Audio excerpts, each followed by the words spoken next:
أعوذ بالله من الشيطان الرجيم. بسم الله الرحمن الرحيم. قل هذه سبيلي أدعو إلى الله على بصيرة أنا ومن اتبعني وسبحان الله وما أنا من المشركين.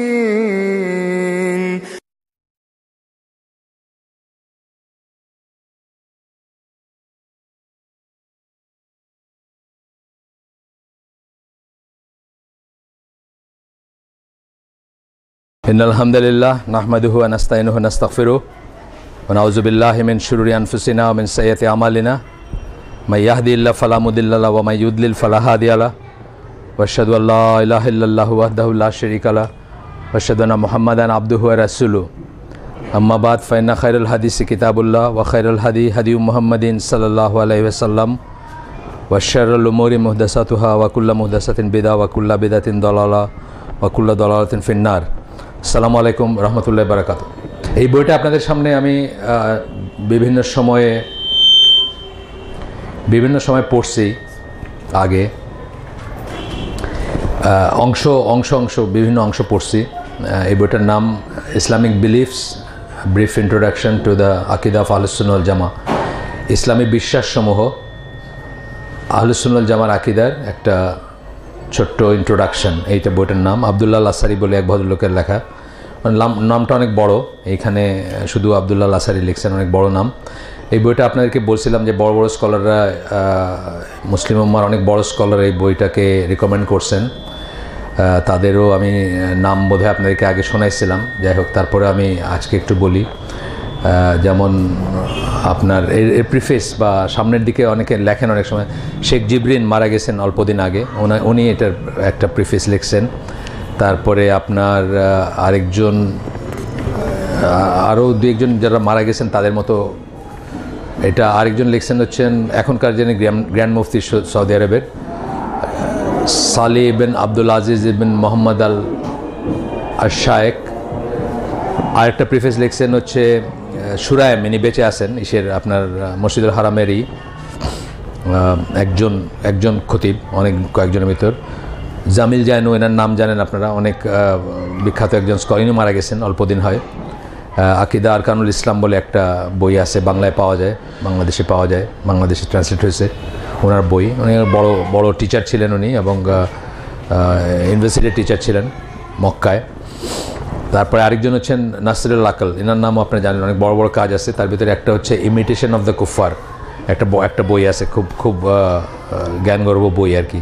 আমি মনে করি সবাই পড়তে চেষ্টা করা উচিত। এটা পাওয়া যায়, সফট কপি পাওয়া যায়, হার্ড কপিও পাবেন চাইলে, ইমিটেশন অফ দ্য কুফার। যাই হোক, এনারা এই বইটাকে করছেন, সেকেন্ড রেট করছেন, এই বইটাকে খুব রিকমেন্ড করছেন অনেকভাবে। আর এই বইয়ের লাস্টে IIPH বলতেছে যে this book which should be on every Muslim's bookshelf, প্রত্যেকটা মুসলিমের বইয়ের শেলফে এই বইটা থাকা উচিত। মানে ওনার মনে করেন যে এটা খুব দামি একটা বই বাই, এবং বলতেছেন যে so that he will have at his finger tips, তার হাতের কাছে থাকবে a concise and readily accessible reference for the basic issues of his religion. আমাদের দিনের মৌলিক ব্যাপারগুলোর জন্য হাতের কাছে একটা বই থাকবে, চাইলে উনি চেক করে দেখতে পারবেন বা দলিল দেখতে পারবেন। তো এই বইটা আমরা অনেকখানি পড়ছি, যত জায়গায় আমরা হালাকা করি। যেমন ধরেন শান্তিনগর মসজিদে শেষ হলো কয়েকদিন আগে, ICDতে অনেক আগে হয়েছে, তারপরে উত্তরে আমরা যেখানে হালাকা করি সেখানে হয়েছে। এবং আপনার এই বইটা আমরা ট্রান্সলেট করাতে হাত দিছি, আল্লাহ আপনার দোয়া করবেন ইনশাল্লাহ। অনেকের রিকোয়েস্টে আমরা ট্রান্সলেট করতে শুরু করছি। তার ভিতর আপনার আমরা 70 পৃষ্ঠার মতো, আমি এবং আমার ওয়াইফ করি একসাথে, 70 পৃষ্ঠার মতো আমরা করছি। এটা 230-40 পৃষ্ঠার বই। তো আমরা 1/3 থ্রু বলতে পারেন আর কি ইনশাল্লাহ, আল্লাহ যদি দয়া করেন এটা আমি আমার জীবদ্দশায় করে যেতে পারি। যাই হোক, আজকে আমরা যে চ্যাপ্টারটা পড়বো, এটা আমি ওনাকে লিখে দিয়েছিলাম বা বলে দিয়েছিলাম যে এটা কী হবে।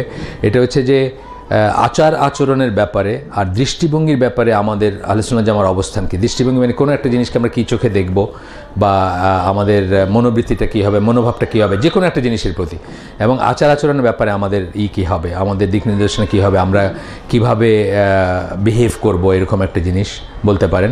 এটা আসলে এটা আকিদার বই, কিন্তু আকিদা যখন শিখলাম তারপরে আকিদাটা অ্যাপ্লাই করব কিভাবে, প্রয়োগ করব কিভাবে, এটা বাস্তব জীবনে এটার কি প্রভাব পড়বে সেই নিয়ে ওনারা 11-12টা পয়েন্ট দিয়েছেন। 11 নম্বর পয়েন্ট হচ্ছে এটা। এগুলো আগে আমি আপনাদের সাথে কিছু, যেমন কারনামার সম্বন্ধে আমাদের অ্যাটিটিউড কী হবে এটা নিয়ে আমরা পড়ছি। তারপরে রুলিংয়ের ব্যাপারে, ফতোয়া বের করার ব্যাপারে আমরা কি, আমাদের আহলে সুন্নাত জামার কি অবস্থান হবে সেটা আমরা পড়ছি। তারপরে আরও এরকম যে শাসকের সাথে আমাদের কী হবে, শাসকের প্রতি আমাদের মনোভাব কী হবে, সেগুলো আমরা পড়ছি। আজকে আমরা পড়ব হচ্ছে ব্যবহার, আচরণবিধি এবং মনোভাব। যে কোনো একটা জিনিস শুনলাম, ধরেন আজকে এই এখন রাস্তা দিয়ে একটা কিছু গেল, কী গেল জানি, কোনো একটা আওয়াজ করতে করতে গেল। এই জিনিসটা যখন আমরা শুনলাম, আমরা কি ভাববো, কি মনে করবো, কীরকমভাবে বিহেভ করবো, এই ব্যাপারগুলো আসবে আর কি এখানে। তো একটা হচ্ছে যে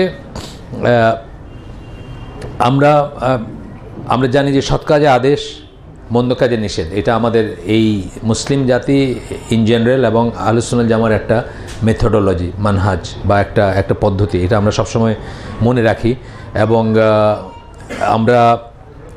আমরা they believe that the superiority of this উম্মাহ is based on this principle. এই সৎ কাজে আদেশ, মন্দ কাজে নিষেধের জন্য কিন্তু আমরা সুপিরিয়র, এই উম্মাটা সুপিরিয়র, বা এই উম্মাটা সবার চেয়ে শ্রেষ্ঠ। আপনারা জানেন সূরা আলে ইমরানের 110 নম্বর আয়াত, যেখানে আল্লাহ বলতেছেন যে আমাদেরকে শ্রেষ্ঠ উম্মতদের ভিতর, মানুষের ভিতর থেকে বের করা শ্রেষ্ঠ উম্মত হিসেবে আল্লাহ ডিফাইন করতেছেন, আল্লাহ আমাদেরকে বর্ণনা করতেছেন। যে এখানে যে আয়াতটার ট্রান্সলেশনটা আমি পড়তেছি, you are the best of people ever raised up for mankind, মানে ফর ম্যানকাইন্ড, মানব জাতির জন্য তোমরা হচ্ছে সবচেয়ে শ্রেষ্ঠ উম্মা, বা তোমরা হচ্ছে সবচেয়ে শ্রেষ্ঠ জাতি, বা তোমরা হচ্ছে সবচেয়ে শ্রেষ্ঠ পিপল, জনসমষ্টি বলতেছেন আল্লাহ। কেন? 3টা বলছেন, সৎ কাজে আদেশ বলছেন, মন্দ কাজে নিষেধ বলছেন, আর বলছেন আল্লাহ বিশ্বাস করো, তোমরা সৎ কাজে আদেশ করো, মন্দ কাজে নিষেধ করো এবং আল্লাহ বিশ্বাস করো। তাহলে আমাদেরকে অনেক সময় আমরা বলি যে ইসলাম দুনিয়ার শ্রেষ্ঠ দিন, বা আমরা মুসলিমরা দুনিয়ার শ্রেষ্ঠ জনগোষ্ঠী, কিন্তু যখন আমাদেরকে কেউ জিজ্ঞেস করে তখন কিন্তু আমরা অনেক সময় বলতে পারি না কেন আমরা শ্রেষ্ঠ। তার ভিতরে একটা পয়েন্ট হচ্ছে এটাই সব কিছু না, কিন্তু এটা আল্লাহ এইভাবে বর্ণনা করতেছেন আমাদেরকে শ্রেষ্ঠ হওয়ার পিছনে বা শ্রেষ্ঠত্ব দাবি করার পেছনে কারণগুলো কি বললেন? সৎ কাজে আদেশ, মন্দ কাজে নিষেধ এবং আল্লাহ বিশ্বাস করা বললেন। অন্যত্র আসছে, যেমন ধরেন আমি অনেকখানে আরও কেউ হয়তো বলছি এই হালাকে, আমি ঠিক জানি না, মানে আপনাকে যদি কেউ জিজ্ঞেস করে, আসলে যদি কেউ জিজ্ঞেস করে যে আপনি কেন, মুসলিমরা কেন, why should I B A মুসলিম, কেউ জিজ্ঞেস করলো আপনাকে, বিদেশি কেউ বা দেশেরও কেউ, কাফের অথবা অবিশ্বাসী কেউ জিজ্ঞেস করলো আমি কেন ইসলাম, আমি তো এক ধরনের করে সৃষ্টিকর্তায় বিশ্বাস করি, আমি মানি সৃষ্টিকর্তায়, বাট হয়তো রিচুয়ালসগুলো মানি না, নামাজ পড়ি না, রোজা রাখি না, বা কোনো একটা মানে ওয়েল ডিফাইন্ড রিলিজিয়নের ভিতরে আমি নাই, কিন্তু আমি আল্লাহকে মানি, আমি মনে করি যে একজন কোথাও আছেন, তাহলে আমি কেন মুসলিম হব? এই কথা বলার পরে আপনি বললেন যে ইসলাম হচ্ছে শ্রেষ্ঠ দিন, বা মুসলিমরা হচ্ছে শ্রেষ্ঠ উম্মা বা জাতি বা কিন্তু আপনাকে তখন যখন জিজ্ঞেস করবে যে কেন শ্রেষ্ঠ, এটা কিন্তু সে বুঝবে না, তখন অন্যান্য পয়েন্ট আছে আরও। তখন আমরা বলি যে অনেক সময় যে এটার আনসার জানা উচিত সব মুসলিমের, কেন শ্রেষ্ঠ সেটা। 1 নম্বরের পয়েন্টে আসবে যে মুসলিমরাই হচ্ছে, মুসলিম বলতে যে মুসলিমের কথা আমরা এখানে বলতেছি, যে মুসলিম আমরা হইতে চাই, যে মুসলিম আল্লাহ রাসূল সাল্লাল্লাহু আলাইহি ওয়াসাল্লাম ছিলেন, যে মুসলিম সাহাবীরা ছিলেন, সেই মুসলিমরা হচ্ছে সেই মুসলিমরা যে ইসলাম ফলো করে, অথবা যে ইসলামের অনুসারী সেই মুসলিমরা, এখনকার নানা ব্র্যান্ড অফ ইসলাম না, যে ইসলাম আহলে সুন্নাত জামার কথাটা আমি একবার বলছি অলরেডি এই শুরু করতে গিয়ে, আপনারা নিশ্চয়ই এটা ডেফিনেশন জানেন। আমরা আগে বলছিলাম যে আহলে সুন্নাত জামা মানে কি, যে যার উপর রাসূল সাল্লাল্লাহু আলাইহি ওয়াসাল্লাম সাহাবীরা ছিলেন, যে পথের উপরে, সেটার উপর যে থাকবে সেই আহলে সুন্নাত জামার একজন, যেখানেই থাকুক, সে যেই ফর্মে থাকুক, একা থাকুক, কিউসেটে থাকুক, ইসিএসে থাকুক, আইসিডিতে থাকুক, যেখানেই থাকুক, সবাই আহলে সুন্নাত জামারই। অথচ আমরা কিন্তু কোনো দল না, আমাদের কোনো ফ্ল্যাগ নাই, আমাদের কোনো গঠনতন্ত্র নাই, আমাদের কোনো শাসনতন্ত্র নাই, মেম্বারশিপ নাই, কোনো ক্লাব নাই, এটা তো যাই হোক। তো তখন সেই ইসলাম যখন আমরা বলবো, সেই ইসলামের সুপিরিয়রিটি কোথায়? 1 নম্বর হচ্ছে যে অন্য যত রিলিজিয়ান, ধর্ম আছে বা জীবন ব্যবস্থা আছে, তারা কোনো না কোনো ফর্মে সৃষ্ট জিনিসের ইবাদত করে বা পূজা করে, কোনো না কোনো ফর্মে, যেই ফর্মে হোক সেটা। যেমন ধরেন খ্রিশ্চানিটিতে তারা ঈসা আলাইহিস সালামকে করে, হিন্দুরা তারা নানা ফর্মে নানাইকে করে। যত দিন আছে দুনিয়ায় তারা সৃষ্ট জিনিসের ইবাদত করে বা শ্রদ্ধা করে, ভক্তি করে, সেজদা করে, যাই করে করে। আর ইসলাম শুধুমাত্র, ইসলামে যারা মুসলিম তারা শুধুমাত্র স্রষ্টার ইবাদত করে, স্রষ্টার কাছে সামনে সেজদা করে বা স্রষ্টাকে সেজদা করে, ইত্যাদি ইত্যাদি। গেল একটা পয়েন্ট। সেকেন্ড একটা পয়েন্ট হচ্ছে যে যত দিন যত ধর্ম আছে পৃথিবীর বুকে, সবাই সময়ের সাথে পরিবেশের সাথে খাপ খাওয়াইতে গিয়ে তাদের দিনকে টুইস্ট করছে, চেঞ্জ করছে, রিফর্ম করছে, বদলাইছে এবং রিভাইজ করছে। আমাদেরও প্রস্তাব আছে কিন্তু রিভাইজ করার, কিন্তু আমরা তো সেটা নেই। আমাদের আছে না প্রস্তাব? আমাদের ধরেন তসলিমা নাসরিন অথবা আরও অনেক আতেলরা আছেন যাদের কাছে আজানের শব্দ শুনলে তাদের গা জ্বলে, যাদের কাছে কলেমা শুনলে গা জ্বলে, যাদের কাছে দাড়ি দেখলে গা জ্বলে, যাদের কাছে হিজাব দেখলে গা জ্বলে। এরকম অনেক মানুষ আছে যারা বলছেন যে নাও ইট ইজ টাইম, এখন অনেক হয়েছে, 1400 বছর আমরা অন্ধকারাচ্ছন্ন ছিলাম, এখন আমাদেরকে রিভাইজ করতে হবে এবং রিভাইজ করে এটাকে যুগোপযোগী করতে হবে, এটা বলেন।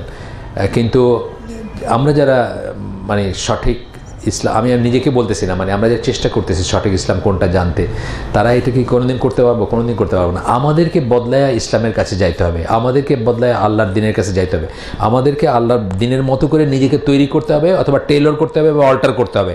নট দ্যাট জামা, বড় একটা জামা আনলে যেরকম মানুষ কী করে, বড় জামা হলে এটা কেটে ছেটে নিজের গায়ে ফিট করে। আমরা কিন্তু আমাদের দিনকে কাটচাট করার কোনো রাইট আল্লাহ কাউকে দেন নাই, আমাদের নাই, আমরা করতে পারবো না। এটা একটা সুপিরিয়রিটির ব্যাপার যে সারা দুনিয়ার অন্যান্য দিনগুলো টুইস্ট করে একটা সমাজ ব্যবস্থার কাছে, একটা যুগের কাছে অথবা একটা মানে চালু যেটাকে আমরা বলি, যেটা চলতেছে সেটার সাথে খাপ খাওয়ায় নেয়। ক্রিশ্চিয়ানিটি ধরেন 200 বছর আগে সুদকে হারাম মনে করতো, 100 বছর আগে হোমোসেক্সুয়ালিটিকে হারাম মনে করতো, এখন কিন্তু তারা আস্তে আস্তে অ্যাডাপ্ট করে নিচ্ছে। কিন্তু আমাদের কি, আমাদের সারা দুনিয়া পর্দায় গেলে আমি যদি একা থাকি তারপরে আমি চেঞ্জ করতে পারবো না, এটা হচ্ছে আমাদের নর্ম। এবং এটা আপনার ইসে বলা হয়েছে যে আব্দুল্লাহ ইবনে মাসউদের একটা আসার আছে, আপনি জানেন যে শুদ্ধ পথের উপর একজন থাকলে ওইটাই জামা বা ওইটাই আল জামা বা ওইটাই আহলুস সুন্নাহ ওয়াল জামা। একজন থাকলেও নাম্বার ম্যাটার করে না, কিন্তু আমরা তারপরেও সারা দুনিয়া চলে গেলেও আমরা চেঞ্জ করে নিজেদেরকে আমরা অ্যাডাপ্ট করতে পারবো না, পরিবর্তন করতে পারবো না অথবা বিকৃত করতে পারবো না, বা টেইলার করতে পারবো না, আমাদের দিনটাকে কাটছাট করে আপনার করতে পারবো না, বরং আমাদের জীবনকে চেঞ্জ করি। এখানে আমরা যারা আছি সবাই কিন্তু আমাদের জীবনকে চেঞ্জ করছি। আমরা হয়তো একসময় টেলিভিশন দেখছি, সেকুলার কেউ হয়তো ব্যাংকেও চাকরি করছি, কেউ হয়তো আসে না, আমাদের ভিতর আমরা তো দোষমুক্ত না, কিন্তু আমরা কি কমিউনিস্ট পার্টি করছি হয়তো, বা ছাত্র রাজনীতি করছি, বৈজ্ঞানিক সমাজতন্ত্র করছি, তারপরে কি করছি আমরা নিজেদেরকে চেঞ্জ করে করে ইসলামের কাছে নিয়ে আসছি। কিন্তু ইসলাম কিন্তু চেঞ্জ করে আমাদের কাছে নেওয়ার মতো কোনো তরিকা আল্লাহ রাখেন নাই। এইগুলো হচ্ছে পয়েন্ট। যখন আপনাকে বলবে কেউ যে কেন ইসলাম সুপিরিয়র, আপনি বলবেন যে আল্লাহ যেভাবে বলছেন যে একটা দল থাকবে যাদেরকে কেউ নষ্ট করতে পারবে না, যাদেরকে কেউ ভ্রান্ত করতে পারবে না, যাদেরকে কেউ পথভ্রষ্ট করতে পারবে না, সবসময় থাকবে তারা ভিক্টোরিয়াস। আল্লাহ নানা নাম বলছেন বা রাসূল নানা নাম বলছেন, তাইফা মনসুরা বলছেন, নাজাতপ্রাপ্ত দল বলছেন, ফিরকাতুন নাজিয়া বলছেন। তো এই যে জিনিসগুলো বলছেন তার মানে কি, শুরুর থেকে নিয়ে ইসলামের কিয়ামতের ঠিক আগ পর্যন্ত কোথাও না কোথাও কোনো না কোনো ফর্মে শুদ্ধ দিন থাকবেই থাকবে, এবং সেটাই হচ্ছে দিন। আর বাকিগুলো হচ্ছে ওই 72-73 ফেরকার ব্যাপার চলে আসলো। বাকিগুলো হয়তো টেকনিক্যালি মুসলিম, কিন্তু আল্লাহ রসুল যাদের কথা বলছেন, আহলুস সুন্নাহ জামাত যাদেরকে আমরা ডিফাইন করি তা না আর কি। এটা আমাদের বোঝার ব্যাপার আছে। যাই হোক, সূরা আলে ইমরানের 110 নম্বর আয়াত সবাই আমরা জানি, এটা খুব খুব বেশি কোট করা হয় কিছু কটা আয়াত, যে কোনো দার্সে, যে কোনো হালাকায় তার একটা আয়াত। এটা আমরা শুনলাম যে মানুষের মধ্য থেকে শ্রেষ্ঠ উম্মত তোমাদের কী করা হয়েছে, তোমরা কারা, তোমরা সৎ কাজে আদেশ দাও, মন্দ কাজে নিষেধ দাও এবং নিষেধ করো, এবং আল্লাহ বিশ্বাস করো। আচ্ছা, এরপরে রাসূল সাল্লাল্লাহু আলাইহি ওয়াসাল্লামের একটা আসছে, একটা হাদিস আসতেছে। এই হাদিসটা নিয়ে আমি একটু কথা বলবো। এই হাদিসটাকে আমি হয়তো ক্লাস 5-এ পড়ার থেকে জানি এই হাদিসটা, কিন্তু এই বইটা পড়তে গিয়ে আমি একভাবে এই হাদিসটাকে দেখতে শিখছি যেটা কিন্তু আমি আগে করি নাই, মানে আগে কখনো দেখি নাই। সেটা আপনাদের সাথে শেয়ার করবো ইনশাল্লাহ। এটা হচ্ছে যে তোমাদের ভিতরে যে একটা খারাপ কাজ দেখে, এটা মুসলিমের হাদিস, সেই জন্য হাত দিয়ে সেটাকে করে বন্ধ করার চেষ্টা করে, হাত দিয়ে সেটাকে আটকায়। যদি তা না পারে সেই জন্য জিহ্বা দিয়ে সেটা প্রোটেস্ট করে বা আটকায়, এবং তাও যদি না পারে তাহলে সেটা যে মনে মনে ঘৃণা করে, মনে মনে যেন সেটাকে ঘৃণা করে। এবং সেটা হচ্ছে সবচেয়ে দুর্বল, সবচেয়ে ন্যূনতম ইমানের ব্যাপার। এই জিনিসটা এই বইয়ের অন্য চ্যাপ্টারে, এই চ্যাপ্টারে না, অন্য চ্যাপ্টারে যেখানে ইমানের ডেফিনেশন তারা দিতে গেছেন, ইমান সম্বন্ধে আমাদের আকীদা কী হবে আমরা একদিন পড়ছিলাম, আইদার কিউসেট বা ইসিএস, আমি ভুলে গেছি, এটা আমরা একদিন পড়ছিলাম যে ইমান সম্বন্ধে আমাদের ইমান কী হবে, ইমান সম্বন্ধে আমাদের আকীদা কী হবে, সঠিক আকীদা কী ইমান সম্বন্ধে, সেটা পড়তে গিয়ে আমরা ওই চ্যাপ্টারে বলতেছেন যে এই যে লাস্ট লাইনটা বলছেন আল্লাহ রাসূল সাল্লাল্লাহু আলাইহি ওয়াসাল্লাম, উইকেস্ট অফ ফেথ বলছেন, সবচেয়ে কম ইমানের চিহ্ন হচ্ছে আপনার মনে মনে ঘৃণা করা। তাহলে আপনার চারপাশে কোনো খারাপ কাজ যদি হয় আর আপনার মনে যদি খারাপ না লাগে, ইউ বেটার চেক আপনার আদৌ ইমান আছে কিনা। এইভাবে আমি এই হাদিসটা কখনো দেখি নাই। এই হাদিসটাকে এই দৃষ্টিভঙ্গি থেকে এই বইতে বলছেন যে তাহলে আপনার নিজেকে নিয়ে ভাবিত হওয়া উচিত যে আপনার আদৌ ইমান আছে কিনা। কারণ রাসূল সাল্লাল্লাহু আলাইহি ওয়াসাল্লাম বলতেছেন এটা হচ্ছে উইকেস্ট অফ ইমান, যে আপনি খারাপ কাজটাকে ঘৃণা করবেন।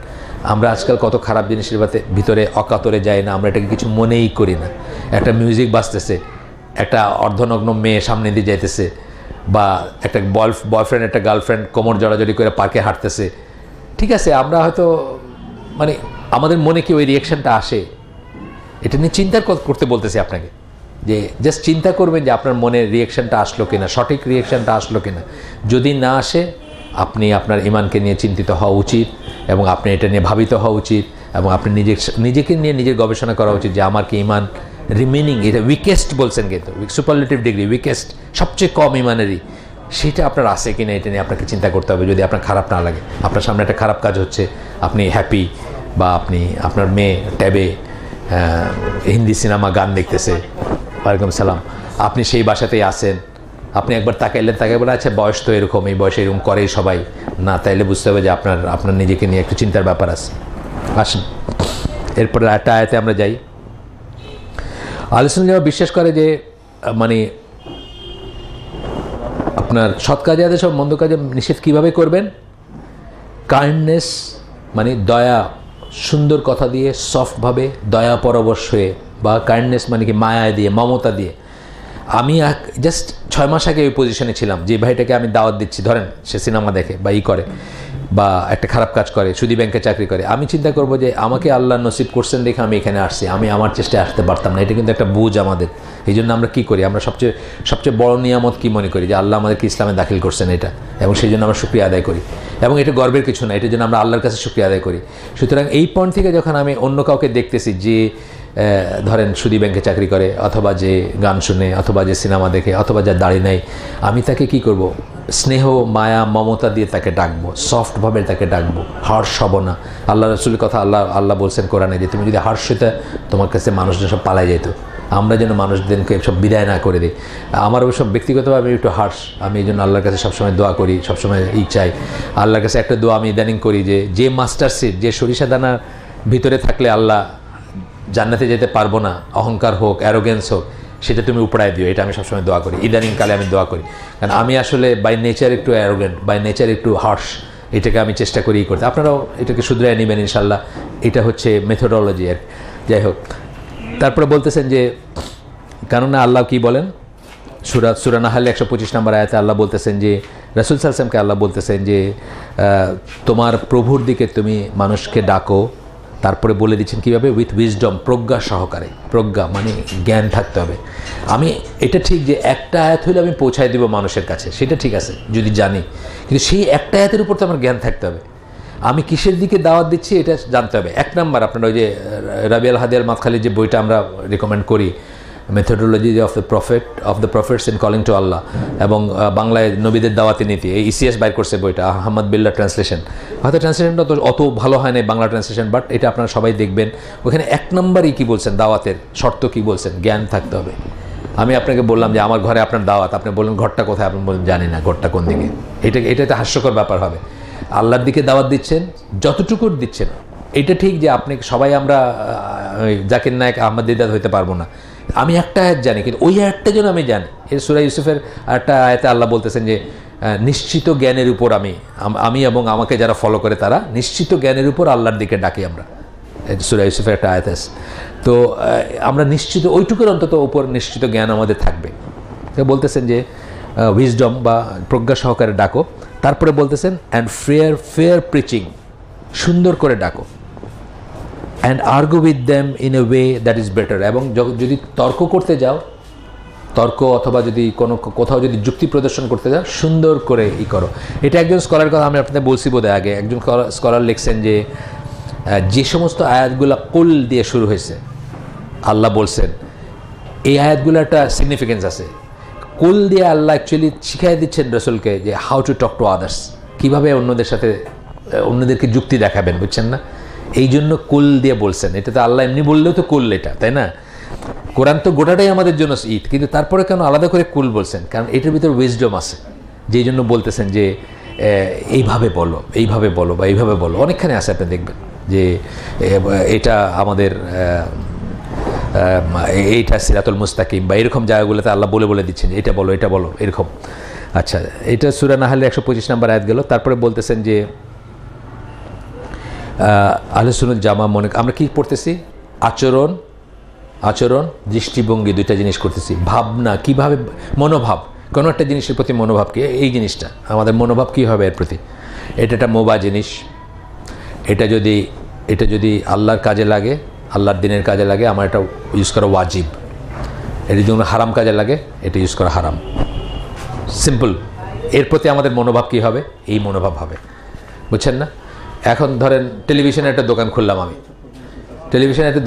আমি, আমি জানি যে 99% বায়ার্স এটা নিয়ে হারাম কাজে ব্যবহার করবে টেলিভিশনটাকে। তখন আমি কি করব? আমি টেলিভিশন দোকান খুলবো না। আমার অ্যাটিচিউড বলতেছি, আমি 99% বায়ার এটাকে নিয়ে সিনেমা, নাটক, গান দেখবে, একজন হয়তো নিয়ে আপনার জাকির নায়ক দেখবে, আমি এটার ব্যবসা করব না। এটা হচ্ছে আমাদের অ্যাটিচিউড।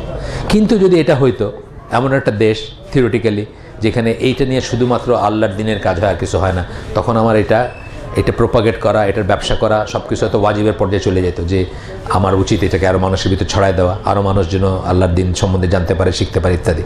প্রত্যেকটি জিনিসে কিন্তু আমাদের একটা অ্যাটিচিউড, মানে আছে না, মুসলিমের একটা অ্যাটিচিউড থাকবে। জিনিসটা মোবা, জিনিসটা যন্ত্র, জিনিসটা গ্যাজেট, তারপরেও কিন্তু আপনার একটা অ্যাটিচিউড আছে। এই জন্য নাসিরুদ্দিন আলবানী টেলিভিশনকে হারাম বলছেন।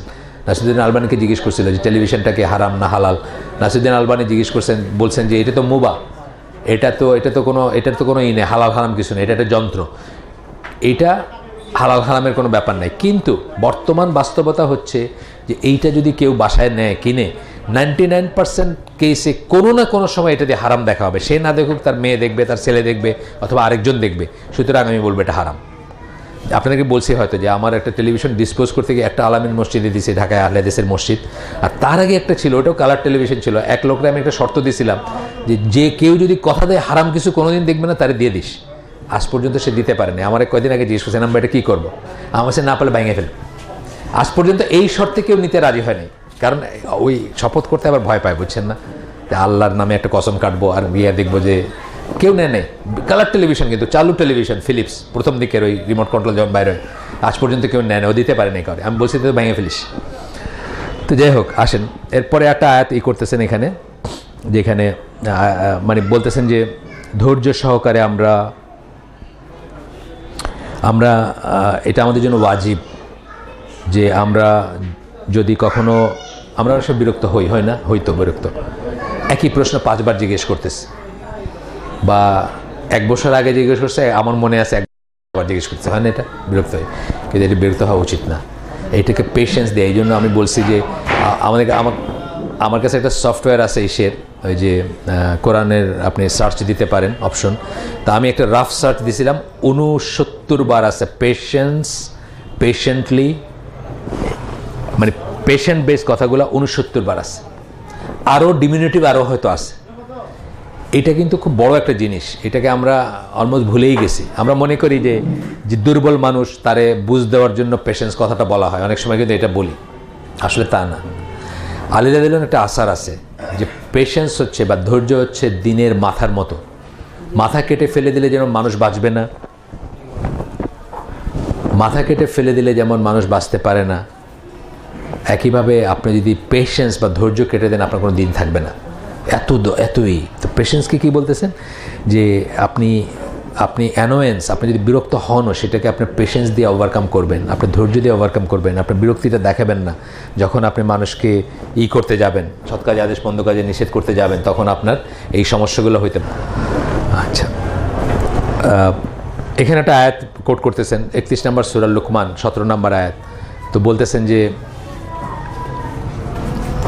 মারুফ সৎ কাজে আদেশ বন্ধ কাজে নিষেধের কথা বলতেছেন। And bear with patience whatever befalls you, ধৈর্য সহকারে যা কিছু তোমার উপর আসো ধৈর্য সহকারে সেটা বিয়ার মানে সেটা সহ্য করো, সেটাকে গ্রহণ করো বা সেটার সাথে বসবাস করো, সহাবস্থান করো। Verily these are some of the important commandments, এগুলো হচ্ছে কিছু ইম্পর্ট্যান্ট নির্দেশ আল্লাহর তরফ থেকে। এই বলে সূরা লুকমানের 17 নম্বর আয়াতে এই কথাগুলো আসছে। আচ্ছা, এরপরে আসতেছে যে আহলে সুন্নাত জামাত যখন সৎ কাজে আদেশ দেয় এবং মন্দ কাজে নিষেধ দেয়, একই সময় তারা same time they are to another principle, আরও একটা মূলনীতির সাথে তারা লেগে থাকে, which is preserving the unity of the উম্মাহ, যেটা হচ্ছে উম্মার ইউনিটিটা প্রিজার্ভ করা, সংরক্ষণ করা। আপনারা জানেন আমরা যেসব আলেমদের ফলো করি, মোহাম্মদ বিন সালেহ আল উসাইমিন, আব্দুল আজিজ বিন বাজ, তারা কিন্তু সবাই জানেন যে রাসূল সাল্লাল্লাহু আলাইহি ওয়াসাল্লাম তারাবির নামাজ 8 রাকাতই পড়তেন মোস্ট অফ দ্য টাইম, তারাবি বা তাহাজ্জুদ বা যাই বলেন, এতে কিন্তু জানেন সৌদি আরবে ওই দুটা মসজিদ ছাড়া পসিবলি 100% মসজিদে 8 রাকাতই পড়ে মানুষ। তথাপি কিন্তু তারা কি বলতেছেন, একজন প্রশ্ন করছে যে ওই কানাডায় থাকে, সেখানে হানাফি মসজিদে নামাজ পড়ে, তারা 20 রাকাত নামাজ পড়ে, তারপরে আবার ওই কি বলে ওই উল্টা তকবির দিয়া বিতের নামাজ পড়ে। ওনাদের ইসলামীয় ফতোয়া হচ্ছে যে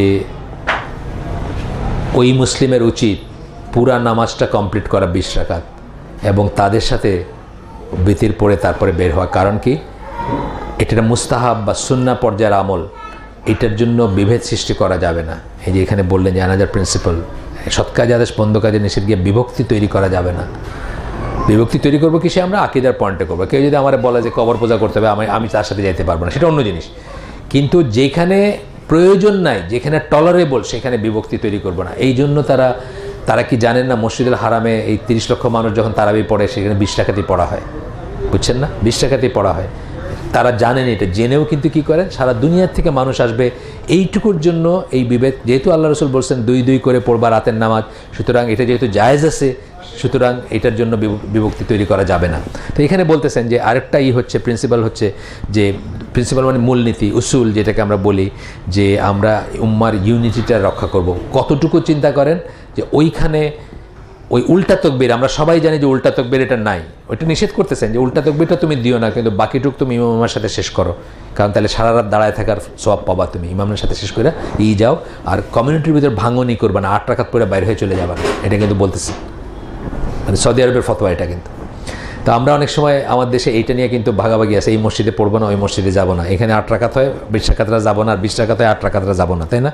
এটা খুবই ছোট্ট জিনিস, কিন্তু এটা আমরা ওভারকাম করবো ইনশাআল্লাহ। আমি জানি না আপনাদের, আমি কিউসেট সম্বন্ধে কিছুই জানি না, কিউসেট কী লাইন ফলো করে, ইসিএস কী লাইন ফলো করে আমি জানি না, কিন্তু আমাদের স্কলার যারা, হ্যাঁ পরে বলবো আমরা ইনশাল্লাহ।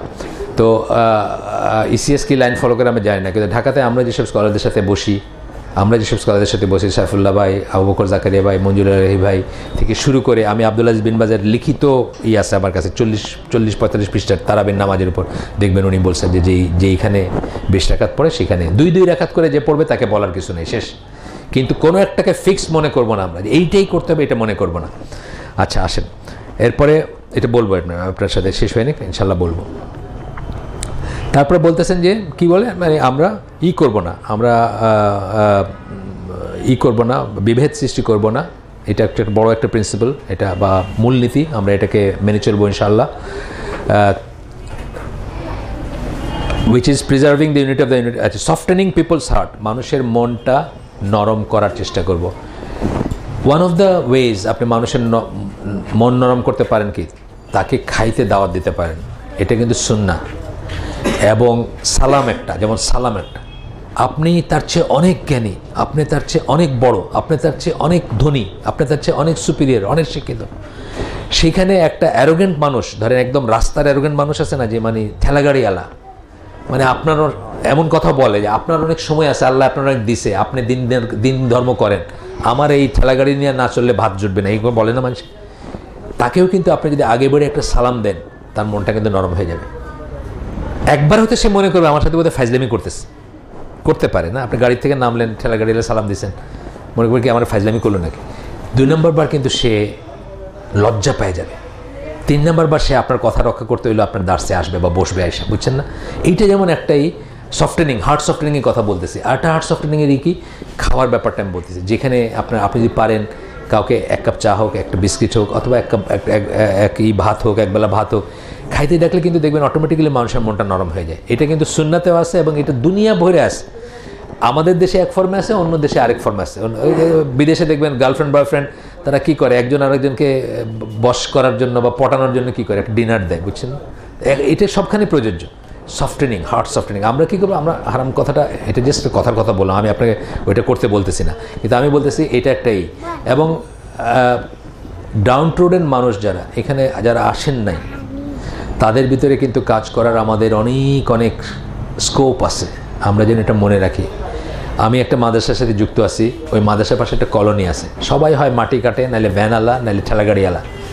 এইরকমই শীতের দিনে গত বছর একদিন ওইখানে একটা প্রোগ্রাম করলাম আমি, সবাই বসছেন, খোলা আকাশের নিচে একটা বাতি আছে। তা আমি একটা পর্যায়ে বললাম যে আপনাদের ভিতরে এখানে কারা আছেন যে 1 মাস হাত তুলবেন, 1 মাস চুলা জ্বলে নাই? একজনও হাত তুলল না, সবাই মজুর, দিন মজুর। আর তা বললাম 1 সপ্তাহ জ্বলে নেই, তাও কেউ হাত তোলে নেই। বললাম 1 দিন জ্বলে নেই, তাও কেউ হাত তোলে। আমি বললাম যে আল্লাহ রসুলের চেয়ে আপনারা কত বেশি নিয়ামত ভোগ করতেছেন এটা বুঝছেন? আল্লাহ রসুলের ওয়াইফদের কথা হচ্ছে মাসকে মাস তাদের বাড়িতে চুলা জ্বলে নাই।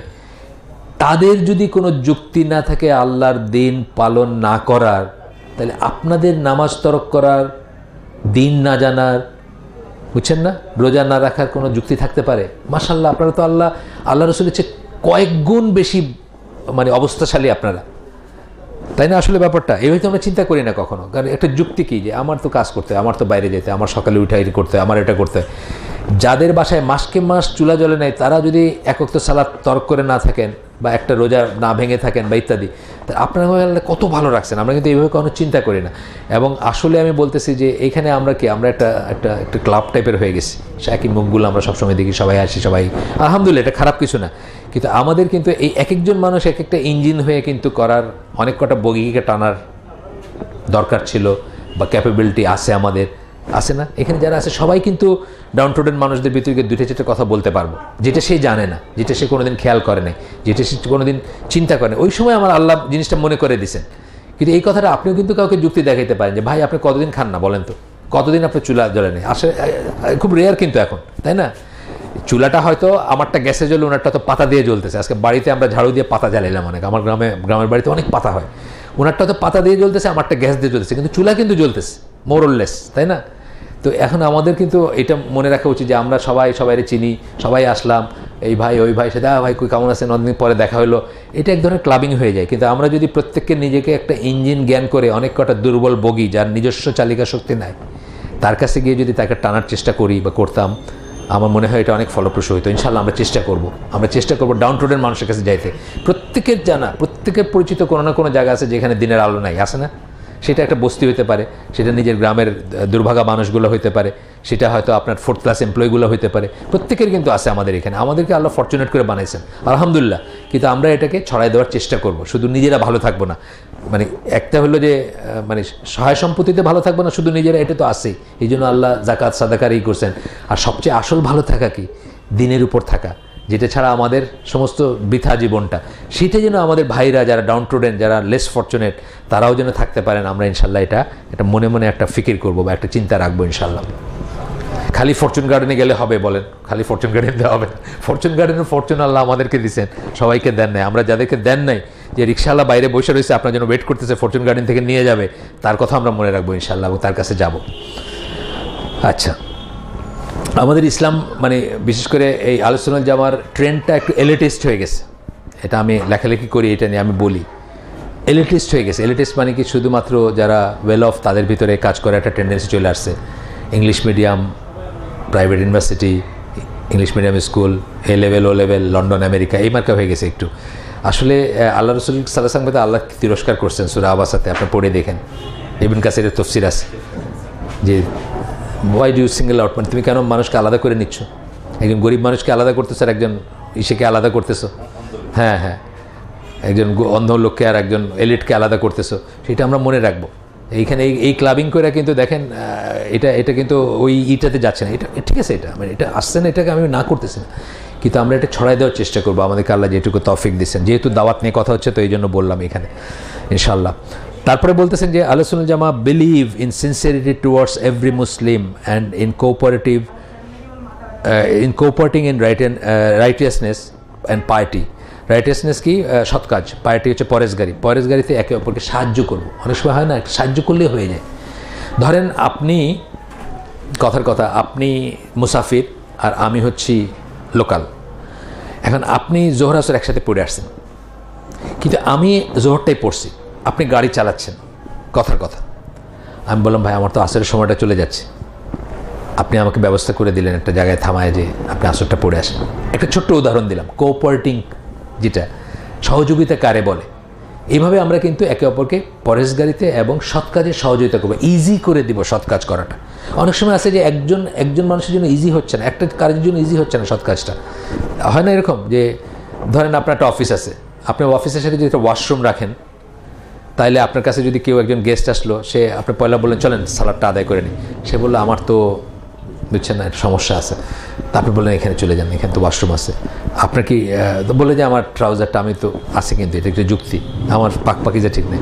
আপনি দরকার হলে তার জন্য একটা ড্রেস রেখে দিলেন, আচ্ছা আমি একটা ভালো ওয়াশ লুঙ্গি আছে, আপনার ওটা পরিষ্কার হয়ে আছে, তবুও আপনি সালাদটা পড়েন আমার সাথে, তবুও জামাতে পড়েন, আছে না? এগুলো আমাদের যুক্তি ছিল, আজ থেকে 20-30 বছর আগে আমার যুক্তি ছিল। তবলিগ করে আমার এক জুনিয়র আছে, আপনাদের বলছি বোধহয়, তো তার অফিসে গেলে সবসময় সবাই আজান দিয়ে সালাদ দিই। আমার এনাম ভাই চলেন, আমার তো প্যান্টটা ঠিক নেই, বুঝছেন না, বা আমার তো কাপড়টা না। এখন কি হয়েছে, এখন তো আমি যে কোনো জায়গায় যে কোনো সময় বললে মানে উইদিন 30 সেকেন্ডস আমি সালাতে দাঁড়ায় যেতে পারবো। এটা হচ্ছে অভ্যাসের ব্যাপার, কিন্তু এটা একদিনে আসে না, এটা সময় লাগে। কিন্তু আপনি যদি আমাকে এটা সহজ করে দেন, ইজি করে দেন আমার জন্য, হয়তো আমি এটা করতে পারবো, এটা মনে রাখা আর কি। তো বলছেন যে পরেশগারিতে এবং সৎ কাজে আপনি সহজ করে দিবেন। তো এখানে রাসূল সাল্লাল্লাহু আলাইহি ওয়াসাল্লামের মুসলিমের ওই হাদিসটা আছে যেটাতে দিন হচ্ছে নাসিহা। নাসিহার অনেক মিনিং আছে। একটা মিনিং হচ্ছে উপদেশ, আর একটা মিনিং হচ্ছে সিনসিয়ারিটি, বিশ্বস্ততা ইত্যাদি। তবে নসিহা করতে গেলে একটা জিনিস মনে রাখবেন, নসিহা করা কিন্তু প্রাইভেট হইতে হবে, পাবলিক না। পাবলিকে করলে ওটা কিন্তু বেইজ্জতি হয়ে যায়, তাই না? ধরেন আমাদের শাসকের এগেনস্টে আমরা একটা কথা, যে কোনো শাসক, মুসলিম শাসক, এই যে সৌদি আরবের শাসক আছে, এদেরকে যারা পাবলিকলি গালি দেয়, মুশরিক মুনাফিক বলে গালি দেয় না, তারা কি করতেছে? তারা কি নসিহা করতেছেন? না, তারা তাদেরকে বেইজ্জত করতেছে। শাসককে বেইজ্জত করা কিন্তু নিষেধ। শাসককে নসিহা করবেন মানে কি? ইন পাবলিক করবেন। ইভেন আপনাকে, আপনার একটা দোষ এখানে 10 জনের সামনে বললে কিন্তু আপনি অ্যারোগেন্ট তো হবেনই, আমার কথা জীবনে শুনবেন না। এটা কিন্তু নসিহা না। নসিহা হচ্ছে ইন প্রাইভেট, আর পাবলিকলি বললে এটা বেইজ্জতি করা হলো, এটা কিন্তু নসিহা না। এটা হচ্ছে কখনো গীবত, কখনো আরও বড় কিছু। আচ্ছা, এরপর বলতেছেন আহলে সুন্নাহ ওয়াল জামা uphold the rituals of Islam such as establishing prayer on Fridays and daily prayers in congregation, Hajj, Jihad, Eid prayers with the rulers. এগুলোর হক কার? শাসকের হক। কিন্তু আমাদের শাসকের কথা দুর্ভাগ্যবশত তারা এটা বোঝে না বা তারাই করে না। নাহলে ঈদের জামাতটা কি অ্যাডভোকেট আব্দুল হামিদের লিড করার কথা, তাই না? টেকনিক্যালি উনি তো হেড অফ দ্য স্টেট বা 1 নম্বর ব্যক্তি এই উম্মার বা কি বলে এই দেশের। কিন্তু আমাদের বদনসিব যে আমরা ওইখানেও পারি না, আমাদের অফিসেও পারি না। আমাদের অফিসের এমডিরা তো করে না, ওটার জন্য পিয়ন মার্কা একজনরা রাখে যে তোমার 500 টাকা বেশি দিব, তুমি আজানটা দিবেন, নামাজটা পড়াবে, পিয়ন পড়াবে আর কি। ইউজুয়ালি তাই না? ইউজুয়ালি তাই। আমি আমার একটা ওই মানে সে আহলে হাদিসের ছেলে, তার বাড়ি গোপালগঞ্জ, গাড়ির শোরুমের মালিক, কিন্তু সে জন্মগত আহলে হাদিস। আমি গিয়ে দেখি ওখানে একেবারে কিচ্ছু জানে না একটা জাহিল তবলিকের হুজুরের রাখছে আজান দিতে আর করতে, নামাজ পড়াইতে, ওইটাই তার কাজ, বুঝছেন? আর চাটা খাওয়াবে এইসব কাজ। আর আমি এটা কী করবো? এটা কী হবে? আপনি আহলে হাদিসের ছেলে। ফাজাইল আমলও পড়ে মাঝে মাঝে দেখি খুইলা, তাও চেঞ্জ করছে পরে অবশ্যই করে। আসলে উচিত ছিল কি, যে যেখানকার আমির, আপনার অফিসের আপনি এমডি, আপনি নামাজ পড়াবেন। এটাই বলতেছেন যে আহলে সুন্নাহ জামা কী করে, মানে রিচুয়ালসগুলো ইসলামের, জুমা, ঈদ, জিহাদ, হজ, এগুলা কি রুলার এটা কিন্তু রুলারের হক। তাকে আমির মানবেন, তার পেছনে পড়বেন। Whether they are righteous or immoral in contrast to the innovators. তারা যদি সৎকর্মশীল নাও হয়, ইমোরালও যদি হয়, কিন্তু মুসলিম বলা যায় তাকে, তার হক আছে এটা পাওয়ার, সে এইসবে আমির হবে আপনার। এগুলো আমরা পড়ছি, এই বইতে পড়ছি আগে। সুতরাং আমরা শাসককে মুসলিম যদি বলতে পারি, তাহলে গালি দিব না তাকে। তাকে সমালোচনা করব না, তার পিছনে এই কাজগুলো করব এবং বিনা বাক্য ব্যয় করব, যেভাবে আহমদ বিন হাম্বল করছেন বিনা বাক্য ব্যয় সেরকম করব। আচ্ছা, এরপরে কি বলছেন, তারা মানে জামাতের সালাত আদায় করবে এবং তাড়াতাড়ি যাবে। হ্যাসেন মানে তাড়াতাড়ি যাওয়া, তাড়াতাড়ি মানে ঢিলাঢালা না, বুঝছেন না? ঢিলাঢালা দেখবেন, আমি ইদানিং দেখছি আমাদের হুজুরদের ভিতরে দেখছি, আমার মসজিদেই দেখছি, আমার পাড়ার যেখানে গ্রিন রোডে একামত হয়ে গেছে, বুঝছেন না? সে মোবাইলে কথা বলতেছে, দাঁড়িয়ে একদম লম্বা দাঁড়িয়ে একদম জব্বা, এখন রুকুতে চলে যাবে, তাড়াতাড়ি মোবাইলটা বন্ধ করে গিয়ে গেল আর কি। এটা কিন্তু অত্যন্ত খারাপ একটা কাজ, অত্যন্ত গর্হিত একটা কাজ, যে আপনি একামত শোনার পরে অন্য কাজ করতেছেন, বাইরের কাজ। যেখানে সুন্নাত সালা ছেড়ে দিতে বলছে সেখানে আপনি মোবাইলে কথা বলতেছেন। আপনার বাসা যদি আগুন ধরে থাকে ওইটার অন্য কথা, তা নাহলে তো আপনার এটা ইট ক্যান ওয়েট, তাই না? এই বলতেছেন যে তাড়াতাড়ি যাবে সালাতের জন্য, জামাতের সালাতের জন্য। When the time for prayer begins, যখন নামাজের সময় হয়। সৌদি আরবে আপনি দেখবেন প্রত্যেকটা নামাজ 9 থেকে 12 মিনিট, এর ভিতরে প্রত্যেকটা নামাজ হয় আজানের পরে, এর ভিতরে সবাই যাবে, সবাই জানে টাইমিংটা। আমার দেশে অবশ্যই এটা ভ্যারি করে, যেমন মাগরিবের নামাজটা আপনি আমার বাড়ির থেকে ধরেন 200 মিটার দূরে, আপনি বলছি বোধহয় আগে, একদিন আমার ভাতিজা যাইতে চাই, এটা হাফওয়ে আমি, তো ভাতিজারে বললাম যে কিরে নামাজ পাবো নাকি পয়লা রাখাত চলে যায়? তাহলে সিলেটি ভাষায় বলতেছে আমার যে হাইয়ালাল ফালাজন খৈতরাতে ফয়লার হাত ফাইতা না গিয়ে, মানে বাইরে সেন দাঁড়ায় যাবে আর কি, বুঝছেন না? কিন্তু নামাজের আজান কথাটা মানে কি? আজান তো একটা ডাকের পরে আমি কি দোকানের শাটারটা ফেললাম, হয়তো আমার অজুও করতে হইতে পারে, আর যেটুকু হাঁটার সেটুকু হেঁটে গিয়ে আমি জামাতটা পাবো, এইটুকু তো গ্যাপ দেওয়া উচিত। তো এটা মানে অলমোস্ট কোনো মসজিদে দেয় না, আমার পাড়ার মসজিদটা এই দিক দিয়ে ভালো। এইটা উনি সৌদি আরব গেছে কয়েকবার, উনি বেদাতেই হুজুর, কিন্তু সৌদি আরব কয়েকবার গিয়া বোধে শিখে আসছে, উনি কিন্তু সময় দেন। আমি আমার বাসা থেকে বাইর হয়ে ইভেন অজু করেও গিয়া আমি পাবো। হ্যাঁ, উনি অনেক দিক দিয়ে ভালো, অনেক খারাপ জিনিস আছে কিন্তু ভালো জিনিস আছে, এইটা দেন একটা। আরটা হচ্ছে যে 2 সেজদার মাঝখানে বসেন, রুকুর থেকে দাঁড়ায় ওয়েট করেন, বুঝছেন না? এগুলা বা সূরা ফাতিহা আপনি কমপ্লিট করতে পারবেন ওনার পিছনে, ওই চুপ করে যখন পড়বেন তো পুরো কমপ্লিট করতে পারবেন, এটা কোনো সমস্যা হবে না। মানে আপনার অর্ধেক পড়ে তাড়াতাড়ি যাইতে হবে সেরকম না আর কি। যাই হোক, তারপর বলতেছেন the beginning of the time is better than end. আউয়াল ওয়াক্তের কথা বলতেছেন। আউয়াল ওয়াক্ত হচ্ছে আফজাল ওয়াক্ত। কোনগুলোর জন্য? সব সালাতের জন্য এক্সেপ্ট 2টা এক্সেপশন আছে। একটা হচ্ছে এশার সালাতের জন্য, এশার সালাতের আউয়াল ওয়াক্তটা আফজাল ওয়াক্ত ধরা হয় না, এশার সালাতটা একটু ডিলে করে পড়াটা হচ্ছে সুন্নাহ, এবং এরপরে আর দুনিয়ার দাঁড়িয়ে কোনো কাজ না করাটা হচ্ছে সুন্নাহ। ঘুমাইতে যাওয়া বা রেস্টে যাওয়া হচ্ছে সুন্নাহ।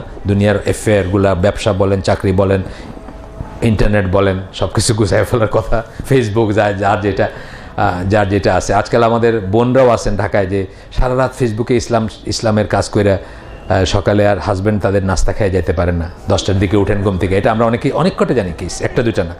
সারা রাত ফেসবুকে উনি ইসলামের কাজ করছেন, খালি এই শায়েক থেকে ওই শায়েক, ওইখান থেকে ওইখানে ঘুরছেন, তারপরে সকালে আর হাজব্যান্ড নাস্তা না খায় রেগুলার অফিসে যাচ্ছে, বুঝছেন না?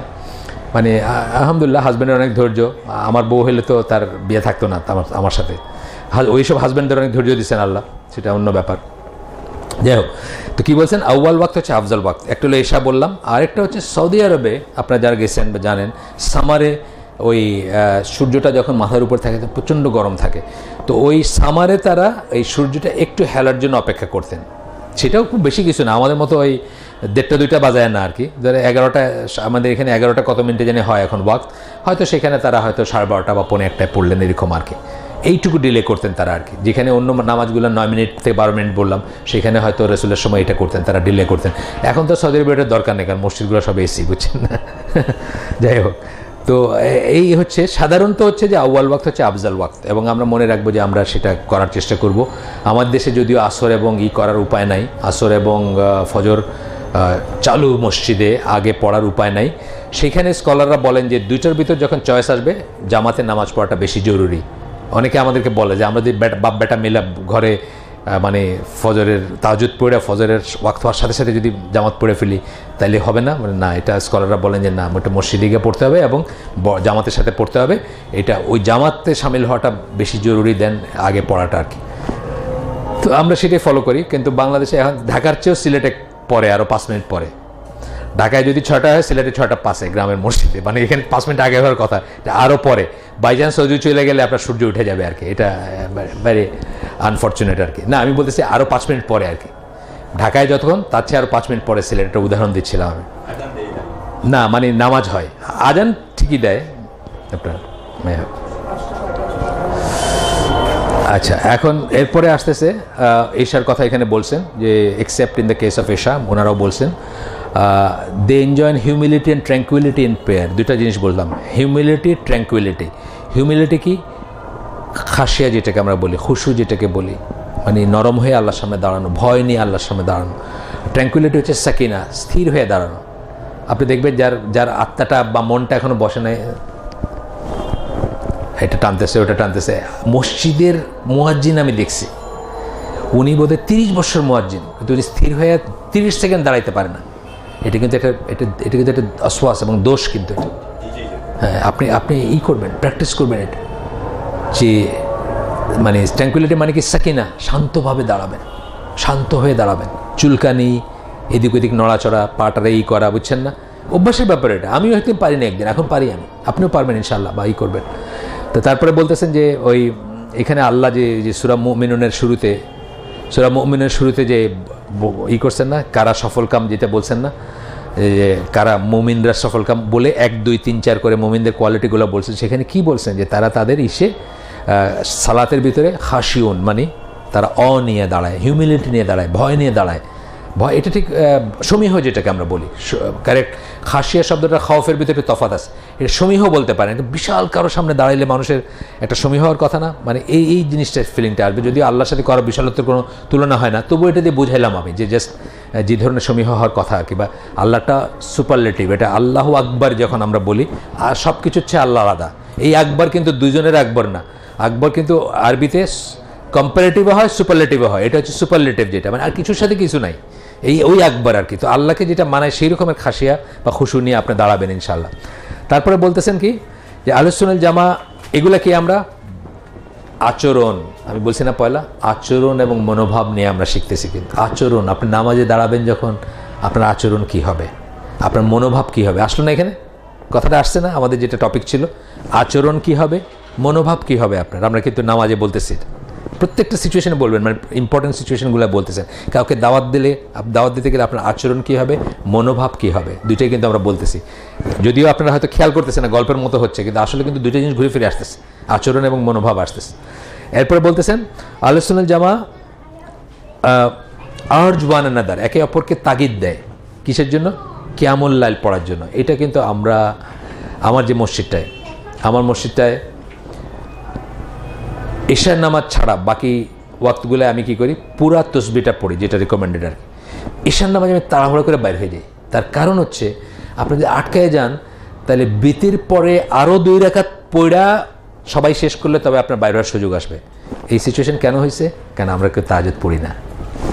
আপনি আশাও করেন না যে পড়বেন। একটা হচ্ছে পড়েন না, পারি না, অ্যালার্ম দিয়েছিলাম, উঠতে পারিনি, আজকে উঠছি কালকে উঠি নাই, বা বউ উঠাইতে নাই, বা একটা কিছু হয়েছে, এটা আমি বুঝি, হইতে পারে আমাদের কারো, কখনো হইতে পারে। আরেকটা হচ্ছে আপনি আশাই করেন না যে আমি তাহাজ্জুদ পড়বো, সুতরাং আপনি সমস্ত বিতির শেষ করে বাড়ি যেতেছেন আরও 2 রাকাত পড়ে। এটি কিন্তু খুবই আল্লাহ রাসূল সাল্লাল্লাহু আলাইহি ওয়াসাল্লামের পরবর্তী যারা, যে হাসান বসরি বা তারা কাঁদতেন, যদি কোনোদিন তাহাজ্জুদ মিস করতেন, তারা কান্নাকাটি করতেন যে আমি নিশ্চয়ই কোনো গুনাহ করছি যে জন্য তাহাজ্জুদটা মিস হয়েছে আমার। এত সিরিয়াসলি নিতেন তারা, অলমোস্ট লাইক ফরজ তারা এটাকে নিতেন, যদিও ফরজ না আমাদের জন্য, কিন্তু অলমোস্ট লাইক ফরজ দিতে কান্নাকাটি করতেন যে নিশ্চয়ই আই মাস্ট হ্যাভ সিন, আমি নিজে পড়ছি। এই বইতে আছে হাসান বসরি বা তারা করতেন, কান্নাকাটি করতেন, ওইরকম সালাফ যারা তারা। অথচ আমরা কিন্তু ওটা সিল করে বাড়ি ফিরতেছি, মানে আশাও করতেছি না যে একটা চেষ্টা করে দেখবো যে তাহাজ্জুদ করতে পারি কিনা। তাহাজ্জুদ কদিন পড়ে দেখেন, আকাশ পাতাল, আপনার ওয়ার্ল্ড ভিউ চেঞ্জ হয়ে যাবে। তাহাজ্জুদের মাধ্যমে যখন আপনি আল্লাহর কাছে কিছু চাবেন, আপনি দেখবেন যে কীরকম আপনার ভিতরে শান্তি লাগবে এবং কীরকম আপনার আশাটা বেড়ে যাবে যে আল্লাহ এটাকেই করবেন। কারণ আল্লাহ তো বলছেন যে শেষ 1/3 প্রতি রাতে আল্লাহ শুনতে চান যে কে তার কাছে কী চাচ্ছে, তাই না? তা আমরা সেই সময় একদম পাড় ঘুমে সিরিয়াল A to Z দেখা, TV, A TV, B TV, Z TV, Z TV, star Bangla, star Jalsha সব দেখে গিয়ে আমরা ঘুমাই হলো 3টার দিকে। কেন ফজরই ছুটে যায়, তাহাজ্জুদ হবে কেমনে, বুঝছেন না? আর সিস্টারদের কথা বললাম না, যে হাজব্যান্ডে না খেয়ে যায়, তারা তো মাশাল্লাহ ওই ঘুমানি গিয়ে ফজরের পরে, তারা ওনাদের তো আর জমাতে যাইতে হয় না, ওই ফজরের ওয়াক্তটা টেকনিক্যালি হইলেই ওইটা পড়ে ঘুমাইলেন না, হাজব্যান্ড সকালে 9টা 10টায় উঠলেন আস্তে আস্তে। আল্লাহ তাদেরকে তৌফিক দিছেন, এটা মানে উঠতে পারেন তারা। এখন তাদের যদি আরেক বাসায় গোয়ার কাজ করে আর্ন করতে হইতো, তাইলে তো আর এটা পারতেন না। আল্লাহ তৌফিক দিয়েছেন 10টায় ওঠার, ঘুম থেকে 10টায় উঠেন তারা। বেলাল ফিলিপস বলছিল সৌদি আরবের মেয়েদের কথা, যে এইসব মেয়েদের মাথায় সব মানে অলস মস্তিষ্ক, এই জন্য এদের মাথায় সব শয়তানি ঘুরে। শয়তানি কোনগুলো ঘুরে বলতেছিল, মানে যা করে আর কি ওইখানে, তারা শয়তান আমি বলতেছি না, কিন্তু সৌদি আরবে যা যা করে, এই যে খালি গয়নাগাটি কিনে এইটা করে ওইটা করে, লাক্সারি আছে না, বলে যে সব বাড়ির থেকে প্রথম স্টেপ বলছেন বাড়ির থেকে সব পরিচারিকাদের বাইর করে দেওয়া উচিত, সৌদি আরবে ব্যান করে দেওয়া উচিত, বাড়িতে কাজের মানুষ থাকবে না। ওই কাজ করলেই কিন্তু মাথায় আর ওই এক্সট্রা জিনিসগুলো আসতো না। কেমনে হাজব্যান্ড আরেকটা বিয়ে করবে না, আরেকটা বিয়ের থেকে তাকে রহিত করার জন্য। সৌদি আরবে আমি মনে করি 4টা করে বিয়ে করা সবার ওয়াজিব এক ধরনের। সৌদি আরবে বহু মেয়েরা অবিবাহিতা, তারা আন্দোলন করছিল, আপনি জানেন তো না, এই সিটিন করছিল ইসের দামামে, ওই প্ল্যাকার্ড দিয়ে তারা কিন্তু সবই করছিল, যাদেরকে আল্লাহ তৌফিক দিয়েছেন তারা যেন একাধিক বিয়ে করে, কারণ আমাদের কোনো হাজব্যান্ড নাই। তারা একদম জাস্ট প্ল্যাকার্ড দিয়ে বসে সিটিন করছিল, আন্দোলন টাইপের করছিল।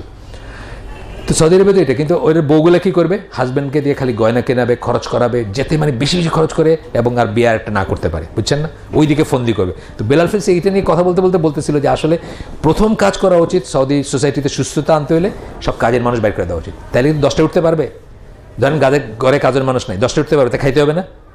এখন নাকি সৌদি সোসাইটিতে, এখন আমি তো থাইকে আসলাম এই বছর না গত বছর 2015-তে জানুয়ারি মাসে আমি 40 দিন ছিলাম বুরাইদাতে। বুরাইদা থেকে অন্য জায়গায় গেছি, দামাম গেছি, জেদ্দা গেছি, সোয়াল গেছি, আপনার আভা গেছি, পুরো সৌদি আরব ঘুরছি। এখন সৌদি সোসাইটিতে বিয়ার কি জানেন, প্রথম কন্ডিশন হচ্ছে রাঁধতে পারবো না, কিন্তু বাইরে খাওয়াইতে হবে প্রত্যেক মিল। এখানে কন্ডিশন এটা বিয়ার।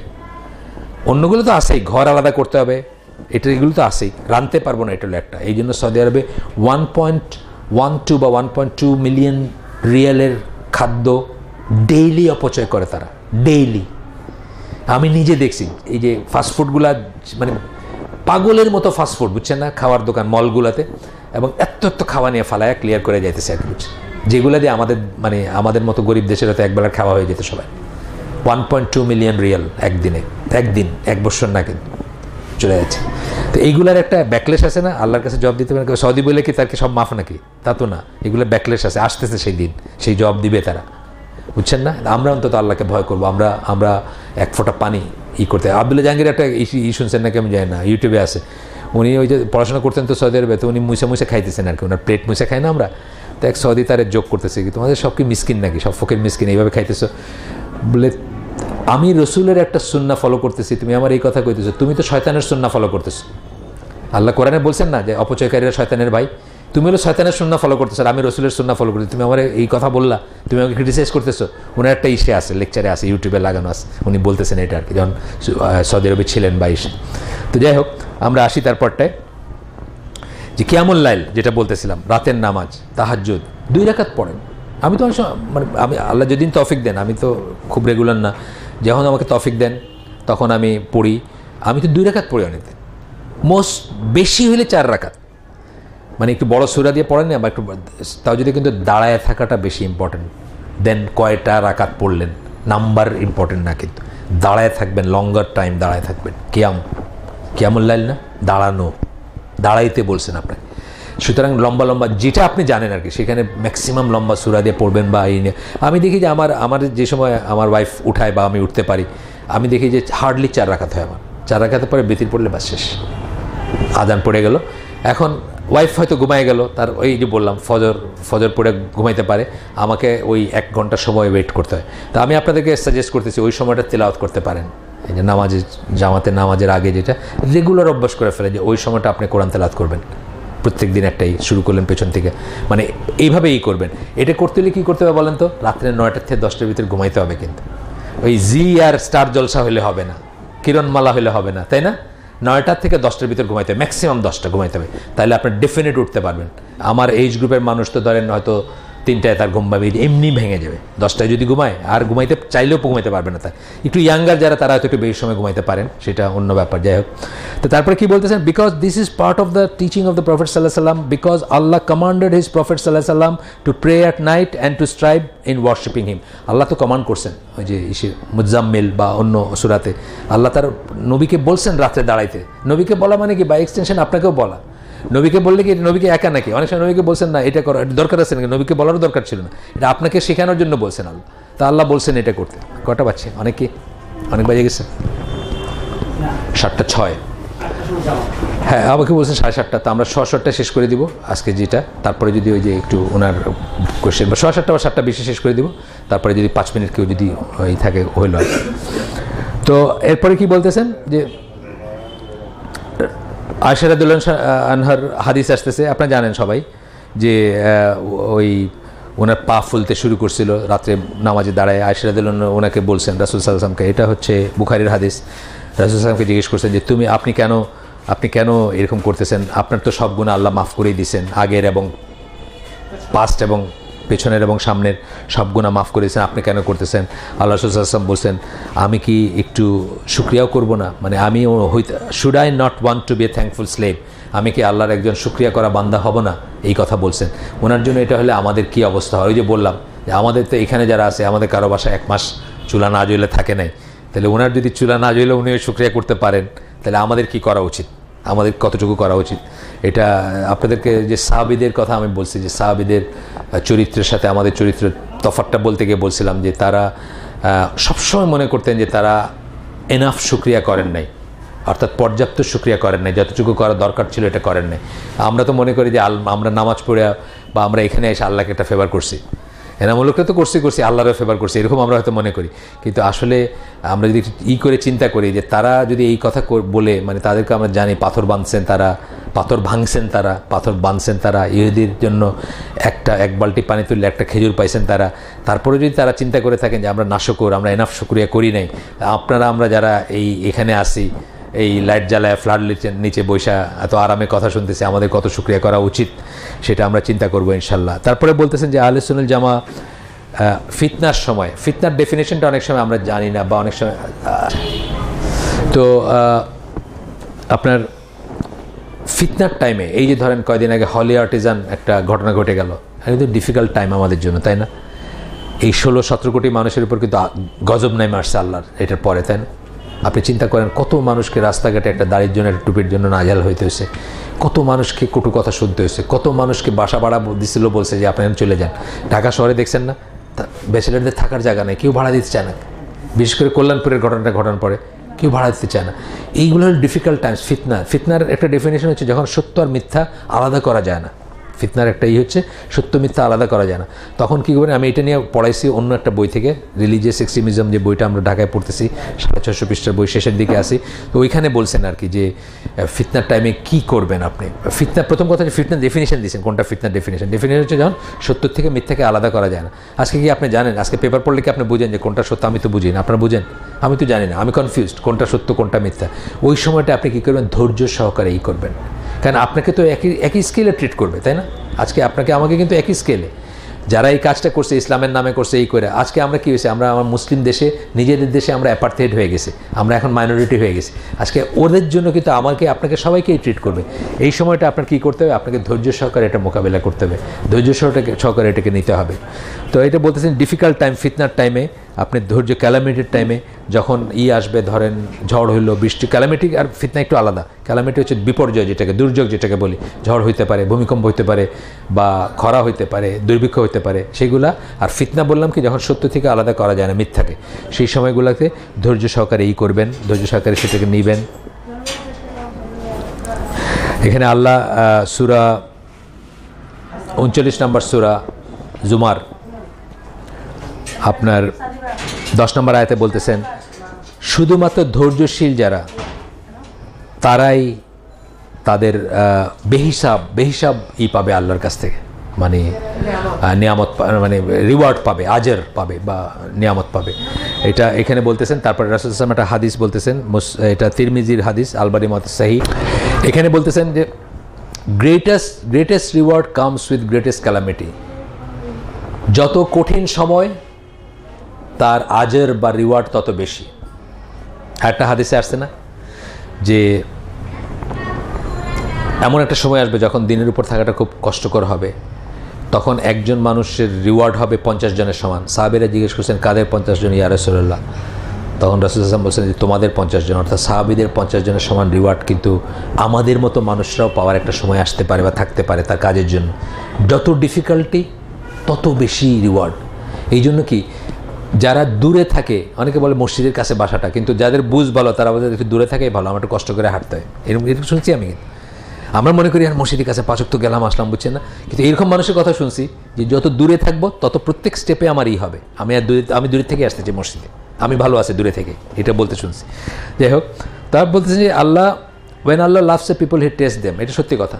সাহাবীরা কান্নাকাটি করতেন, যদি বেশি স্মুথ জীবন হইতো, আপনার আমার মতো জীবন হইতো, খায়া ঘৃত মধু খায়া আমাদের তো আসলে সকালে হাঁটতে হয়, কারণ আমাদের ওজন কমানোর হাঁটা, আমরা অন্যেরটা খাইছি না, অন্যেরটা। আলী রাদিয়াল্লাহু একটা আসার আছে যে তুমি যদি মোটা হয়ে থাকো তাহলে জেনে নাও তুমি অন্যেরটা খাইছো। আর রাসূল সাল্লাল্লাহু আলাইহি ওয়াসাল্লাম যে হাদিসটা বলছেন যে best is my generation then is next, সবচেয়ে ভালো আমার প্রজন্ম, তারপরে একটা বলছেন না হাদিস, ওটা তারপরে কি বলছেন, নেক্সট কথাটা কি বলছেন, দেন ফ্যাটনেস উইল অ্যাপিয়ার, তারপরে মানুষ মোটা হইতে শুরু করবে। অর্থাৎ মোটা হইতে শুরু করাটা হচ্ছে ওই প্রজন্মের পরের কথা, বুঝছেন না? তা আল্লাহ বলছে যে আমরা ওয়েন আল্লাহ লাভস, আল্লাহ তাকে টেস্ট করেন। সাহাবীরা যখন স্মুথ জীবন যাইতো, আপনার আমার মতো জীবন যখন যাইতো, তারা কান্নাকাটি শুরু করতেন যে আল্লাহ বোধহয় আমাদেরকে ভুলে গেছে, অথবা আমরা হয়তো অযোগ্য হয়ে গেছে, আল্লাহ আমাদেরকে টেস্ট করতেছেন না, আল্লাহর ভালোবাসার অযোগ্য হয়ে গেছে, এটা তারা চিন্তা করতেন। আমরাও এইভাবে চিন্তা করব যে আল্লাহ আমাদেরকে নিয়ামত দিয়েছেন, শুকরিয়া করব, এবং যদি টেস্ট আসে আমরা ধৈর্য সহকারে সেটা নেব, টেস্টটাকে আল্লাহর ভালোবাসার একটা নিদর্শন হিসেবে গ্রহণ করার চেষ্টা করব।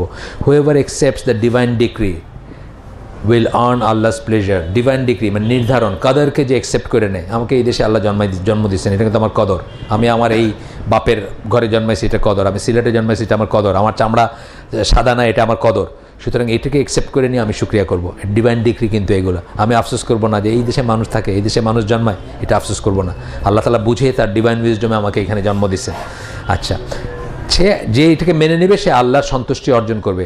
Whoever is angry with divine degree will earn Allah's wrath, সে আল্লাহর গজব ডেকে নেবে নিজের উপরে। যে রাগ করে আল্লাহর ডিগ্রি, আমাকে এই দেশে জন্ম দিছে, এই দেশে মানুষ থাকে, এইখানে মশায় কামড়ায়, এখানে কাদা, এখানে পানি, আসে না, মানুষ অফসোস করে না, সে কিন্তু আল্লাহর গজবকে টেনে নেবে নিজের উপরে। যে আল্লাহর উপর রাগ করবে, অথবা আল্লাহর ডিগ্রি যেটা আল্লাহ যেটা নির্ধারণ করে দিয়েছেন সেটার উপর রাগ করবে যেটা। সুতরাং দেখবেন এই জন্য যারা একটু ভালো আমলের তারা কিন্তু আমাদের আপনার মতো এই আফসোস, আজকে খুব গরম, আজকে খুব বৃষ্টি, আজকে মশা, ইলেকট্রিসিটি নাই কেন, এটাকে একটা দেশ হলো নাকি অন্ধকার, এগুলো কোনো দিন তাদের মুখ দিয়ে দেখবেন না। আমি দেখছি, এই দেশেই দেখছি আমি, মানুষ কোনো দিন কোনো অভিযোগ নেই তাদের মুখে, এই এত কিছু হয়ে যাচ্ছে তাদের মুখে কোনো অভিযোগ নেই। রাসূল সাল্লাল্লাহু আলাইহি ওয়াসাল্লাম একটা হাদিস আসছে, এটা হচ্ছে যে এটার আগে একটা কথা আছে, আমরা কিন্তু ক্যালামিটি চাবো না, ক্যালামিটি চাবো না। টেস্ট আর ক্যালামিটি এক না। আল্লাহ টেস্ট করলে আমরা বুঝবো যে আল্লাহ আমাদেরকে ভালোবাসেন, সেটা কিন্তু ডেকে আনবো না। যেমন ধরেন কনফ্রন্টেশন চাবো না, আমরা যুদ্ধ চাবো না, এটা কিন্তু আল্লাহ রাসূল তার সাহাবীদেরকে নিষেধ করছেন যে যুদ্ধ, don't ask for confrontation, don't ask for fight, যুদ্ধের জন্য দোয়া করো না, যুদ্ধ চাইও না মনে মনে, এড়াইতে পারলে ওটা বেস্ট, চাবা না যুদ্ধ। এখানে বলতেছেন do not wish to meet the enemy, শত্রুর সাথে দেখা হোক, কনফ্রন্টেশন হোক, মোকাবেলা হোক, এটা চাও না, rather ask Allah to keep you safe and sound, বরং আল্লাহর কাছে চাও যে আল্লাহ আমাকে সেফ এবং সাউন্ড রাখেন, আমাকে ভালো রাখেন, আমাকে সুস্থ রাখেন, আমাকে সেফ রাখেন, আমাকে নিরাপদ রাখেন। And if you meet them then be patient, কিন্তু যদি দেখা হয়েই যায় তখন ধৈর্য সহকারে মোকাবেলা করবা শত্রুর সাথে। একই কথা ক্যালামিটির ব্যাপারে, ক্যালামিটি চাবেন না আপনি, কিন্তু আপনার উপর যদি পড়ে যায় সেটাকে আল্লাহর টেস্ট মনে করে ধৈর্য সহকারে সেটা মোকাবেলা করবেন, কিন্তু চাবেন না, চাবেন না যে ক্যালামিটি মানে বিপদ যেটাকে বলে সেটা চাবেন না। আচ্ছা, এরপরটা হচ্ছে আলোচনার জামা, নিরাশ হয় না আল্লাহর মার্সিতে, আল্লাহর দয়া নিরাশ হয় না, এটা জানেন, এটা তো আপনাদের সাথে অনেক কথা হয়েছে আমার আগে। আল্লাহর দয়া নিরাশ হয় কি শয়তানের কোয়ালিটি। শয়তান নিরাশ কেন? কারণ সে চির নিরাশ, সে কারণ তার কোনো আশা নাই, তাকে আল্লাহ মাফ করবেন না, সেই কোনো আশা নেই। কিন্তু আমরা যত গুনাহ করি, পাহাড় পরিমাণ গুনাহ পড়লেও আল্লাহ বলছেন যে আমরা যদি সিনসিয়ারলি তওবা করি, পৃথিবী ভর্তি গুনাহ করলেও আল্লাহ মাফ করে দিবেন যদি আমরা সিনসিয়ার তওবা করি। আমরা সেই আশাটা রাখবো এবং আমরা নিরাশ হব না আল্লাহর দয়ায়। যদি আমরা বিশেষ করে ট্রায়াল ফিতনার সময়, এই যে এখন যেমন ফিতনা, বহুত মানুষের কিন্তু ইমান নড়বড় হয়ে গেছে যে হলি আর্টিজানের পরে, কনফিউশনে হয়েছে, ভয়ে হয়েছে, কষ্টে হয়েছে, ডিফিকাল্টিতে হয়েছে, একটা বাসায় থাকার জায়গা পাইতেছে না, বলতে দূর দাড়ি কেটে গেলে তাইলে তো থাকতে দিবে, বুঝছেন না? এই দাড়ি হবে কিন্তু দুর্বল ইমানের মানুষের, তাই না? এই সময় আপনি নিরাশ হবেন না, আপনি ধৈর্য ধারণ করবেন। আপনাদের একটা গল্প বলছি কিনা জানেন না, এটা বাস্তব জীবনের গল্প। আমাদের একটা স্কুল চালায়, ইসলামিক স্কুল, যেখানে আইসিটি হালাকা হয় বা হয়। উনি ওই হলি আর্টিজানের পরে হঠাৎ করে আমাকে নোটিশ দিয়ে বসলেন। এখন আমাদের 70-80টা বাচ্চা, আমাদের হালাকা, আমাদের সব কিছু নিয়ে মিডল অফ ইয়ার সেপ্টেম্বরে নোটিশ দিলেন। আর কোথায় যাবো বলেন? আমার আসলে মাথায় কিছু আসতেছে না, আল্লাহর কাছে একদম সেজদায় সব রকমের মতো করে ভিক্ষা চাইতে শুরু করলাম। তারপরে দেখলাম এক ডাক্তার, ভদ্রলোক, নেক্সট রোডে ভদ্রলোক ডাক্তার, ভদ্রলোকের ওয়াইফ হচ্ছেন একটা গভর্নমেন্টের রংপুরের জেলা পর্যায়ের এই মহিলা কল্যাণ কিছুর অফিসার মহিলা। ওনারা এত খুশি হয়ে যা করতে চাই আমরা তার জন্য আমাদেরকে বাসাটা দিলেন, পুরা বিল্ডিংটা দিলেন, 7 তলা একটা বিল্ডিং। আমি মনে করছি একেবারে মানে অকল্পনীয় ফেভার আর কি। আমার তো একটা ফ্ল্যাটে হবে না, আমার তো একটা বাসায় হবে না, আমার তো একটা তালায় হবে না, আমার 5-6 তালা দরকার বা 4-5 তালা দরকার। ওনার ডেকে নিয়ে গেলে বলতে গেলে আমাদেরকে দিলেন, বুঝছেন না? আমি হয়তো ওই সময় কোনো একটা ভালো কাজ করছি বা আল্লাহ আমার দয়া করে আমার দোয়াটা কবুল করছেন যে আমি আল্লাহর কাছেই প্রথমে চাইছি। কিন্তু আসলে কিন্তু খুবই ডিফিকাল্ট টাইম ছিল। ওইখানে এক তালাই দিতে চায় না, এক দাঁড়িয়াল্লারে দিতে চায় না, আমার ওইখানে 100 দাঁড়িয়াল্লা যায়, বুঝছেন না? আল্লাহ দয়া করে দিছেন। এবং আমরা আলহামদুলিল্লাহ ওইখানে যে যখন এখান থেকে ওইখানে গেছি একদম থানাতে অবহিত কইরা তারপরে আমরা ওই বাসার ভিতরে ঢুকছি। তো এইটা বলতেছি মানে ওই সময়টা আমি দিশেহারা হয়ে গেছি। যা সলিটা যেন কয়দিনে পরে, মানে 10-12 দিন পরে উনি আমাদেরকে নোটিশ দিচ্ছে যে বাসাটা ছেড়ে দিতে হবে। উনি ভয় পাইছে, এখানে হালাকা হয়, এখানে দাস হয়, এই যা হচ্ছে এখানে আর কি, বুঝছেন না? আমরা এইটাই হয় আর কিছু না। কিন্তু উনি ভয় পাইছেন যে এতগুলা লোক আসে যায়, বোরখালিরা আসে যায়, পোলাপান আবার কোরআন শিখে বা হয় নেক্সট রোডে। এবং ওনারা দুজনই গভর্নমেন্টের চাকরি, একজন মহিলা তো এখন চাকরি করেন, আর ভদ্রলোক ওই কী বলে পিজি, যেটাকে আমরা বলি বঙ্গবন্ধু শেখ মুজিব, ওইখানকার টিচার ছিলেন। ওই যে পিজি বলি না ঢাকায় যেটা, ওইটা টিচার ছিলেন, ডাক্তার, ফুল প্রফেসর। ওনারা ডেকে নিয়ে আমাদেরকে জায়গাটা দিচ্ছেন। আমাদের কোনো ওয়ারিও নেই, কোনো চিন্তাও নেই। একবারে বলেন নাই যে আপনারা কে কারা না, ওই জানেন যে আমরা বলছি আমরা কি, এটা পড়ছেন, পুরাটা পড়ে আমাদেরকে জায়গা দিচ্ছেন। তো এইটা হচ্ছে কথা আর কি, যে আপনি আল্লাহর দয়ায় নিরাশ হবেন না। বিশ কাছাইছে, আল্লাহর দয়ায় নিরাশ হবেন না। 19 আমার ঘড়িতে, ইনশাআল্লাহ আমি শেষ করে দিব। আল্লাহর দয়ায় নিরাশ হবেন না এবং আল্লাহর ইসে আশা রাখবেন। কারণ কি, আপনাকে তো আল্লাহ তাইফা মনসুরে যেটা বললাম, আপনি যদি আহলে সুন্নাত জামার উপর হন, আল্লাহ রাসূল এবং সাহাবীরা যার উপর ছিলেন তার উপর হন, আপনার কেউ ক্ষতি করতে পারবে না। ক্ষতি করা বলতে আমরা কী বুঝি? ঈমান থেকে আপনাকে কেউ সরাইতে পারবে না। ক্ষতি করা মানে কিন্তু আপনি সারা দুনিয়া জয় করে একটা পতাকা টানিয়ে দিবেন তা না, কিন্তু আপনার ঈমান থেকে আপনাকে কেউ বিচলিত করতে পারবে না। আপনি হবেন নাজাতপ্রাপ্ত, মানে মাফ পাওয়া, আল্লাহর কাছে ক্ষমা পাওয়া দল, এবং আপনি হবেন জান্নাতের ওই 73 ফেরকার একটা ফেরকা যেটা যাবে সেটারই হবে। আমরা সেটা বলতেছি না, কিন্তু আমরা বলতেছি আমরা সবাই চেষ্টা করব সেটার উপর থাকার, সেটাতে পৌঁছানোর চেষ্টা করবো ইনশাআল্লাহ। তো সেখানে বলতেছেন যে but they live through the days of trial in hope that they will soon be granted a way out. আশা নিয়ে তো বাইচে আছি আমরা, মানে এই সময় কত মানুষ কত কিছু বন্ধ করে দিছে না, কত স্কুল ভয় বন্ধ করে দিছে, কত হালাকা বন্ধ করে দিছে, কত কিছু হয়েছে। তারপরে আমরা আশা নিয়ে আসি যে আল্লাহ একটা ব্যবস্থা করে দেবে। আল্লাহ দিছেনও ব্যবস্থা করে, এবং আপনি যেমন ধারণা রাখবেন আল্লাহ আপনার সাথে সেই রকম দেখা দিবেন, সেই রূপে, বুঝছেন না? আপনি যদি মনে করেন ডিফিকাল্ট দাড়ি কেটে ফেলতে হবে, হ্যাঁ আপনি দাড়ি কেটে ফেলবেন। আপনি যদি মনে করেন থাক দাড়ি, যা হয় হবে ইনশাল্লাহ। যে কালকে যে জাকারিয়া ভাই গেলেন, ওই সময়ের পরে আমি ওনাকে ওনার হালাকাটা আসছে আর কি, ওনাকে আমি প্রথম জিজ্ঞেস করছি যে জাকারিয়া ভাই হালাকা করবেন? মানে হ্যাঁ করবো। আমি বললাম যে অনেকে কিন্তু চিন্তা ভাবনা করতে পারে, নিলে নিয়ে যাবে আর কী হবে। আমি তো জানি আমি তো কোনো অন্যায় করি নাই, আমি কোনোদিন কোনো খারাপ কাজে দিয়ে কাউকে ডাকি নাই। আমি যদি নিয়ে যাবে। উনি ওনার এটা প্রথম বলছেন আমাকে, তখনকার সময়। উনি কিন্তু একদিনও আমাকে বলেন না যে বন্ধ রাখেন হালাকা। আলহামদুলিল্লাহ, আল্লাহ তাদেরকে ওই দিচ্ছেন। তারপরে এরপরে কি, যদি কোনো খারাপ হয়, কিছু আপনার উপর আসে, তারা নিজেদের ভিতরে তাকায় দেখেন যে আমাদের ভিতরে কোনো কারণ আছে নাকি এইসব যে আসলে নিশ্চয়ই আছে।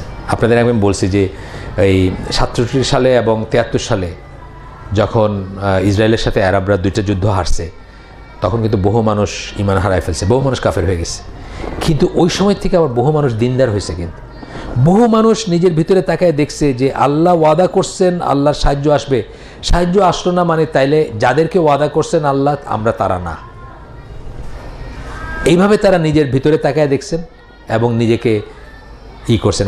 এই যে ট্রেন্ড, এই যে দিনের এখন যে ট্রেন্ডটা দেখেন সারা দুনিয়ায়, যেটাকে আমরা আহলে সুন্নাত জামার বলি, পদ্ধতি বলি বা মানহাজ বলি, বা যে ট্রেন্ডটা, যে দাওয়াতি কাজ চলতেছে, এটার কিন্তু রিভাইভাল হচ্ছে ওই সময়টার পর থেকে। বহু মানুষ কিন্তু নিজের ভিতরে তাকায় দেখছেন যে আল্লাহ তো প্রমিস করছেন যে মুসলিমদেরকে হেল্প করবেন, আমাদেরকে হেল্প করলেন না কেন? তাইলে বোধহয় আমরা সেই মুসলিম না যাদেরকে আল্লাহ প্রমিস করছেন, তাইলে আমরা বেটার সেই মুসলিম হওয়ার চেষ্টা করব। আজও কিন্তু এটা আপনার উপর যখন একটা ক্যালামিটি আসে, যখন একটা আসে, দুর্যোগ আসে, আপনি তখন চিন্তা করবেন যে নিজের ভিতরে তাকায় দেখবেন যে আমি কি কিছু করছি কি না, বা আমি কি এরকম কিছুতে গেছি কিনা যেই জন্য আমার এইটা আসছে। আমি আজকে যেটুকু পারলাম আমি শেষ করে দিচ্ছি এখানে। আমাদের 7:30 বললেন না, সালাদ কি 7:30? 45 সালাত আছে, তাহলে আর 5 মিনিট যেতে পারি আমি। 45 সালাত আমরা 7:30 শেষ করবো, আর তার আগে ওই ভাইয়ের একটা ছোট্ট ছিল, সেটাই করবো ইনশাল্লাহ। আর একটু যাই তাহলে আমরা নিজের ভিতরে দেখব ক্যালামিটিস, বিপদ, খারাপ জিনিস যদি আমাদের উপর পড়ে, আমরা নিজের ভিতরে তাকায় দেখব যে কোনো রিজন আছে কিনা। যেটা বললাম আরব ইসরায়েলি ওয়ার, এরপরে কিন্তু এই ট্রেন্ড অফ জিনিসটা, যে রিভাইভাল অফ ইসলাম কিন্তু নতুন করে আরেকবার শুরু হয়েছে ওর পরে। কারণ মানুষ তো সরে গেছে। আপনি কারা যুদ্ধ করছে, ইজিপ্ট যুদ্ধ করছে, জর্ডান যুদ্ধ করছে, সিরিয়া যুদ্ধ করছে। আপনারা যদি ওই দেশগুলো যেয়ে থাকেন, আমার বলার দরকার নেই যে ওরা কী ছিল তখন। এবং ইজিপ্ট যে ইসরায়েলকে অ্যাটাক করবে, ভিতরে ভিতরে এই করতেছে, এটা জর্ডানের বাদশা হুসাইন মারা গেছেন, নিজে উনি এয়ারফোর্সেরই ছিলেন, নিজে হেলিকপ্টার চালায় ইসরায়েলে গিয়া ইসরায়েলি পার্লামেন্টকে খবর দিয়ে আসছেন যে ইজিপ্ট আর সিরিয়া কিন্তু তোমাদেরকে অ্যাটাক করার ষড়যন্ত্র করতেছে। উনি মুসলিম, উনি শুধু মুসলিম না, উনি নবীর বংশধর। বাদশাহ হোসেন, জর্ডানের বাদশাহ আর মরক্কোর বাদশাহ, তারা কিন্তু হাশেমাইট মানে নবীর বংশধর। কিন্তু ওনার কথা ওরা বিশ্বাস করে নাই, দেখেই কিন্তু ওই যুদ্ধটা হয়েছে, 73-এর যুদ্ধটা। এবং হয়েছে কি, ওইটার আবার মধ্যপথে গিয়া মিশর আবার সিরিয়াকে বিট্রে করছে। মিশর যখন তার এই সাইনাই আর এই সুয়েজ খালের এই পাটটা নিয়ে নিছে হঠাৎ করে ঝটিকা এসে, তারপর তারা সিরিয়ারে ছেড়ে দিছে যে you are on your own, বুঝছেন না। সিরিয়া কিন্তু তার একটা বিশাল হারাইছে, মানে জমি হারাইছে বা জায়গা হারাই, গোলান হাইটস সেটা হারাইছে। তা তাদের যদি দেখেন যে তাদের কী অবস্থা, আপনি যদি ঠান্ডা মাথায় চিন্তা করেন, আপনি বলবেন যে অনেক কম হয়েছে, তারা অনেক বেশি হওয়ার কথা। তাদের যে লাইফস্টাইল, তাদের যে ধ্যান ধারণা, তাদের যে শাসক গোষ্ঠী, তাদের যে জীবনযাত্রা, সিরিয়ার, জর্ডানের এবং মানে ইজিপ্টের। সিরিয়া, এই 3টে দেশেই ওপেনলি মদ পাওয়া যায়, দোকানে কিনতে পাওয়া যায়, জাস্ট ইউরোপিয়ান দেশের মতো। আমি আম্মানে গেছি, আকাবা গেছি, আকাবা বলে একটা পোর্ট জর্ডানে, একদম ইউরোপের মতো মদের দোকান, জাস্ট ইউরোপের মদের দোকান, ওপেন আর কি। কোনো আমাদের এখান থেকে রাগ ঢাক আছে, আমাদের এখানে চিপা গল্লির ভিতরে আন্দের গল্লিতে গিয়ে কিনতে হয়, ওখানে ওপেন খোলা দোকান। জর্ডানে আমি গেছি হচ্ছে ধরেন 90 অ্যারাউন্ড 90-র দিকে গেছে।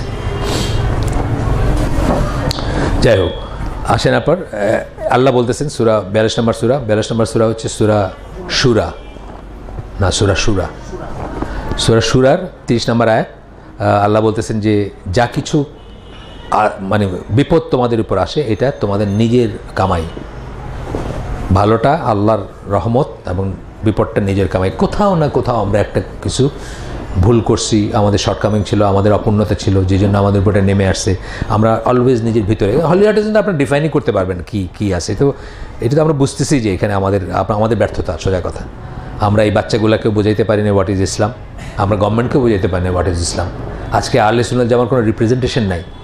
আমাদের স্কলাররা কোনো দিন কোনো রকম চরমপন্থা প্রিচ না করেও তাদেরকে দিছে চিটাঙ্গের মাদারপন্থীরা, যে এরা হলো সব জঙ্গি বা জঙ্গির প্রিচ করে। তার কি আমাদের ব্যর্থতা না এটা? আমরা কেন একটা যোগসূত্র তৈরি করতে পারবো না? কেন আমরা সরকারকে বোঝাইতে পারলাম না যে আমাদের একটা রিপ্রেজেন্টেশন থাকা উচিত ছিল?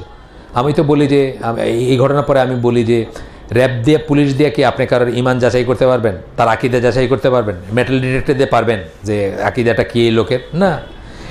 এটা রোগ যেখানে এলাজ সেখান থেকে করা উচিত। রোগ হচ্ছে আকিদার রোগ, তাহলে আকিদার ডক্টর যারা, মানে সহি আকিদার স্কলার যারা, তাদের উচিত এই রোগ সারানোর কথা ছিল। গভর্নমেন্ট যদি এটা বোঝাইতে পারতাম আমরা, বা গভর্নমেন্ট যদি এটা বুঝতো, তাহলে আমি তো মনে করি অডিটোরিয়াম খুলে দেওয়া উচিত যে আজকে সাইফুল্লাহর, কালকে জাকারিয়ার প্রোগ্রাম হবে, আর ইয়াং পোলাপানে সব ডাইকে নিয়ে আসো, তারা জানুক যে আসলে ইসলাম কী এবং ইসলামী আকিদা কী। তা আমরা এটা ফেল করছি। ফেল করার জন্য চিটাঙ্গের আহলে সুন্নাত তো আজকে আমাদের চেয়ে উপরে তাদের অবস্থান। তারাও গভর্নমেন্টের ক্লোজার, আমরা হলাম শত্রু, বুঝছেন না? আমরা ফেল করছি না? আমরা কোন মানহাজের করি? আমরা এটা বোঝাইতে তাদেরকে করছি যে আমরা তোমার গদি চাই না, আমরা তোমার উল্টাইতে চাই না, তোমার মারতে চাই না, আমরা হত্যা মিছিল জ্বালাও পোড়াও চাই না। এই কথাগুলাই আমরা কনসলিডেটেডভাবে তাদের সাথে কোনো লিঙ্ক করতে পারি নাই। গভর্নমেন্টের ভিতরে বহু উচ্চ পর্যায়ের আছে যারা আহলে হাদিসপন্থী বা আহলে সুন্নাত জামারি, তারা পর্যন্ত এখন ব্যাকফুটে আছেন, কারণ তাদেরকেও আমরা পৌঁছাতে পারিনি, তাদের মাধ্যমে আমরা পৌঁছাতে পারিনি যে আমরা তো এখানে নবীওয়ালা মানে নবীর সুন্নার কাজ করতেছি এবং আমরা এটা প্রিচ করি না, আমরা তোমাদের গদি চাই না, তোমাদের গদি জ্বালাইতে চাই না, তোমাদেরকে টাইনা নামাইতে চাই না, আমরা ইসলাহ করতে চাই। তোমরা ঠিক হয়ে যাও, আলোচনা যেমন মেথোডোলজি কি, শাসক ঠিক হয়ে যাও, আমাদের তোমার সাথে কোনো বিরোধ নেই, তোমাদের হেদায়েত হয়ে যাক, আমরা বলি তোমাদের হেদায়েত হয়ে যায়, তোমরা ইসলামের পথে চলে আসো, শেষ, আমরা তোমাদের কিছু চাই না। এইটাই দেখবেন আহমদ বিন হাম্বল, ইমাম আবু হানিফা, তাদের মেথোডোলজি এটাই ছিল। তারা গদি চান নাই কখন, তারা জেল কাটছেন কিন্তু গদি চান নাই, তোমরা ঠিক হয়ে যাও, তাহলেই হলো। তো এইটা আমরা ফেল করছি, আমরা এটা বোঝাইতে পারি না, যেই জন্য আমাদের এই যে যা বিপদ আপদ ছিটা ফোটা আসতেছে না আমাদের গায়ে, এগুলো এই জন্য আসতেছে যে আমাদেরও দুর্বলতা আছে, আমাদেরও অপূর্ণতা আছে। আমরা আজকে শেষ করে দিই। সুবহানাকাল্লাহুম্মা বিহামদিকা আশহাদু আল্লা ইলাহা ইল্লা আনতা আস্তাগফিরুকা ওয়া আতুবু ইলাইক।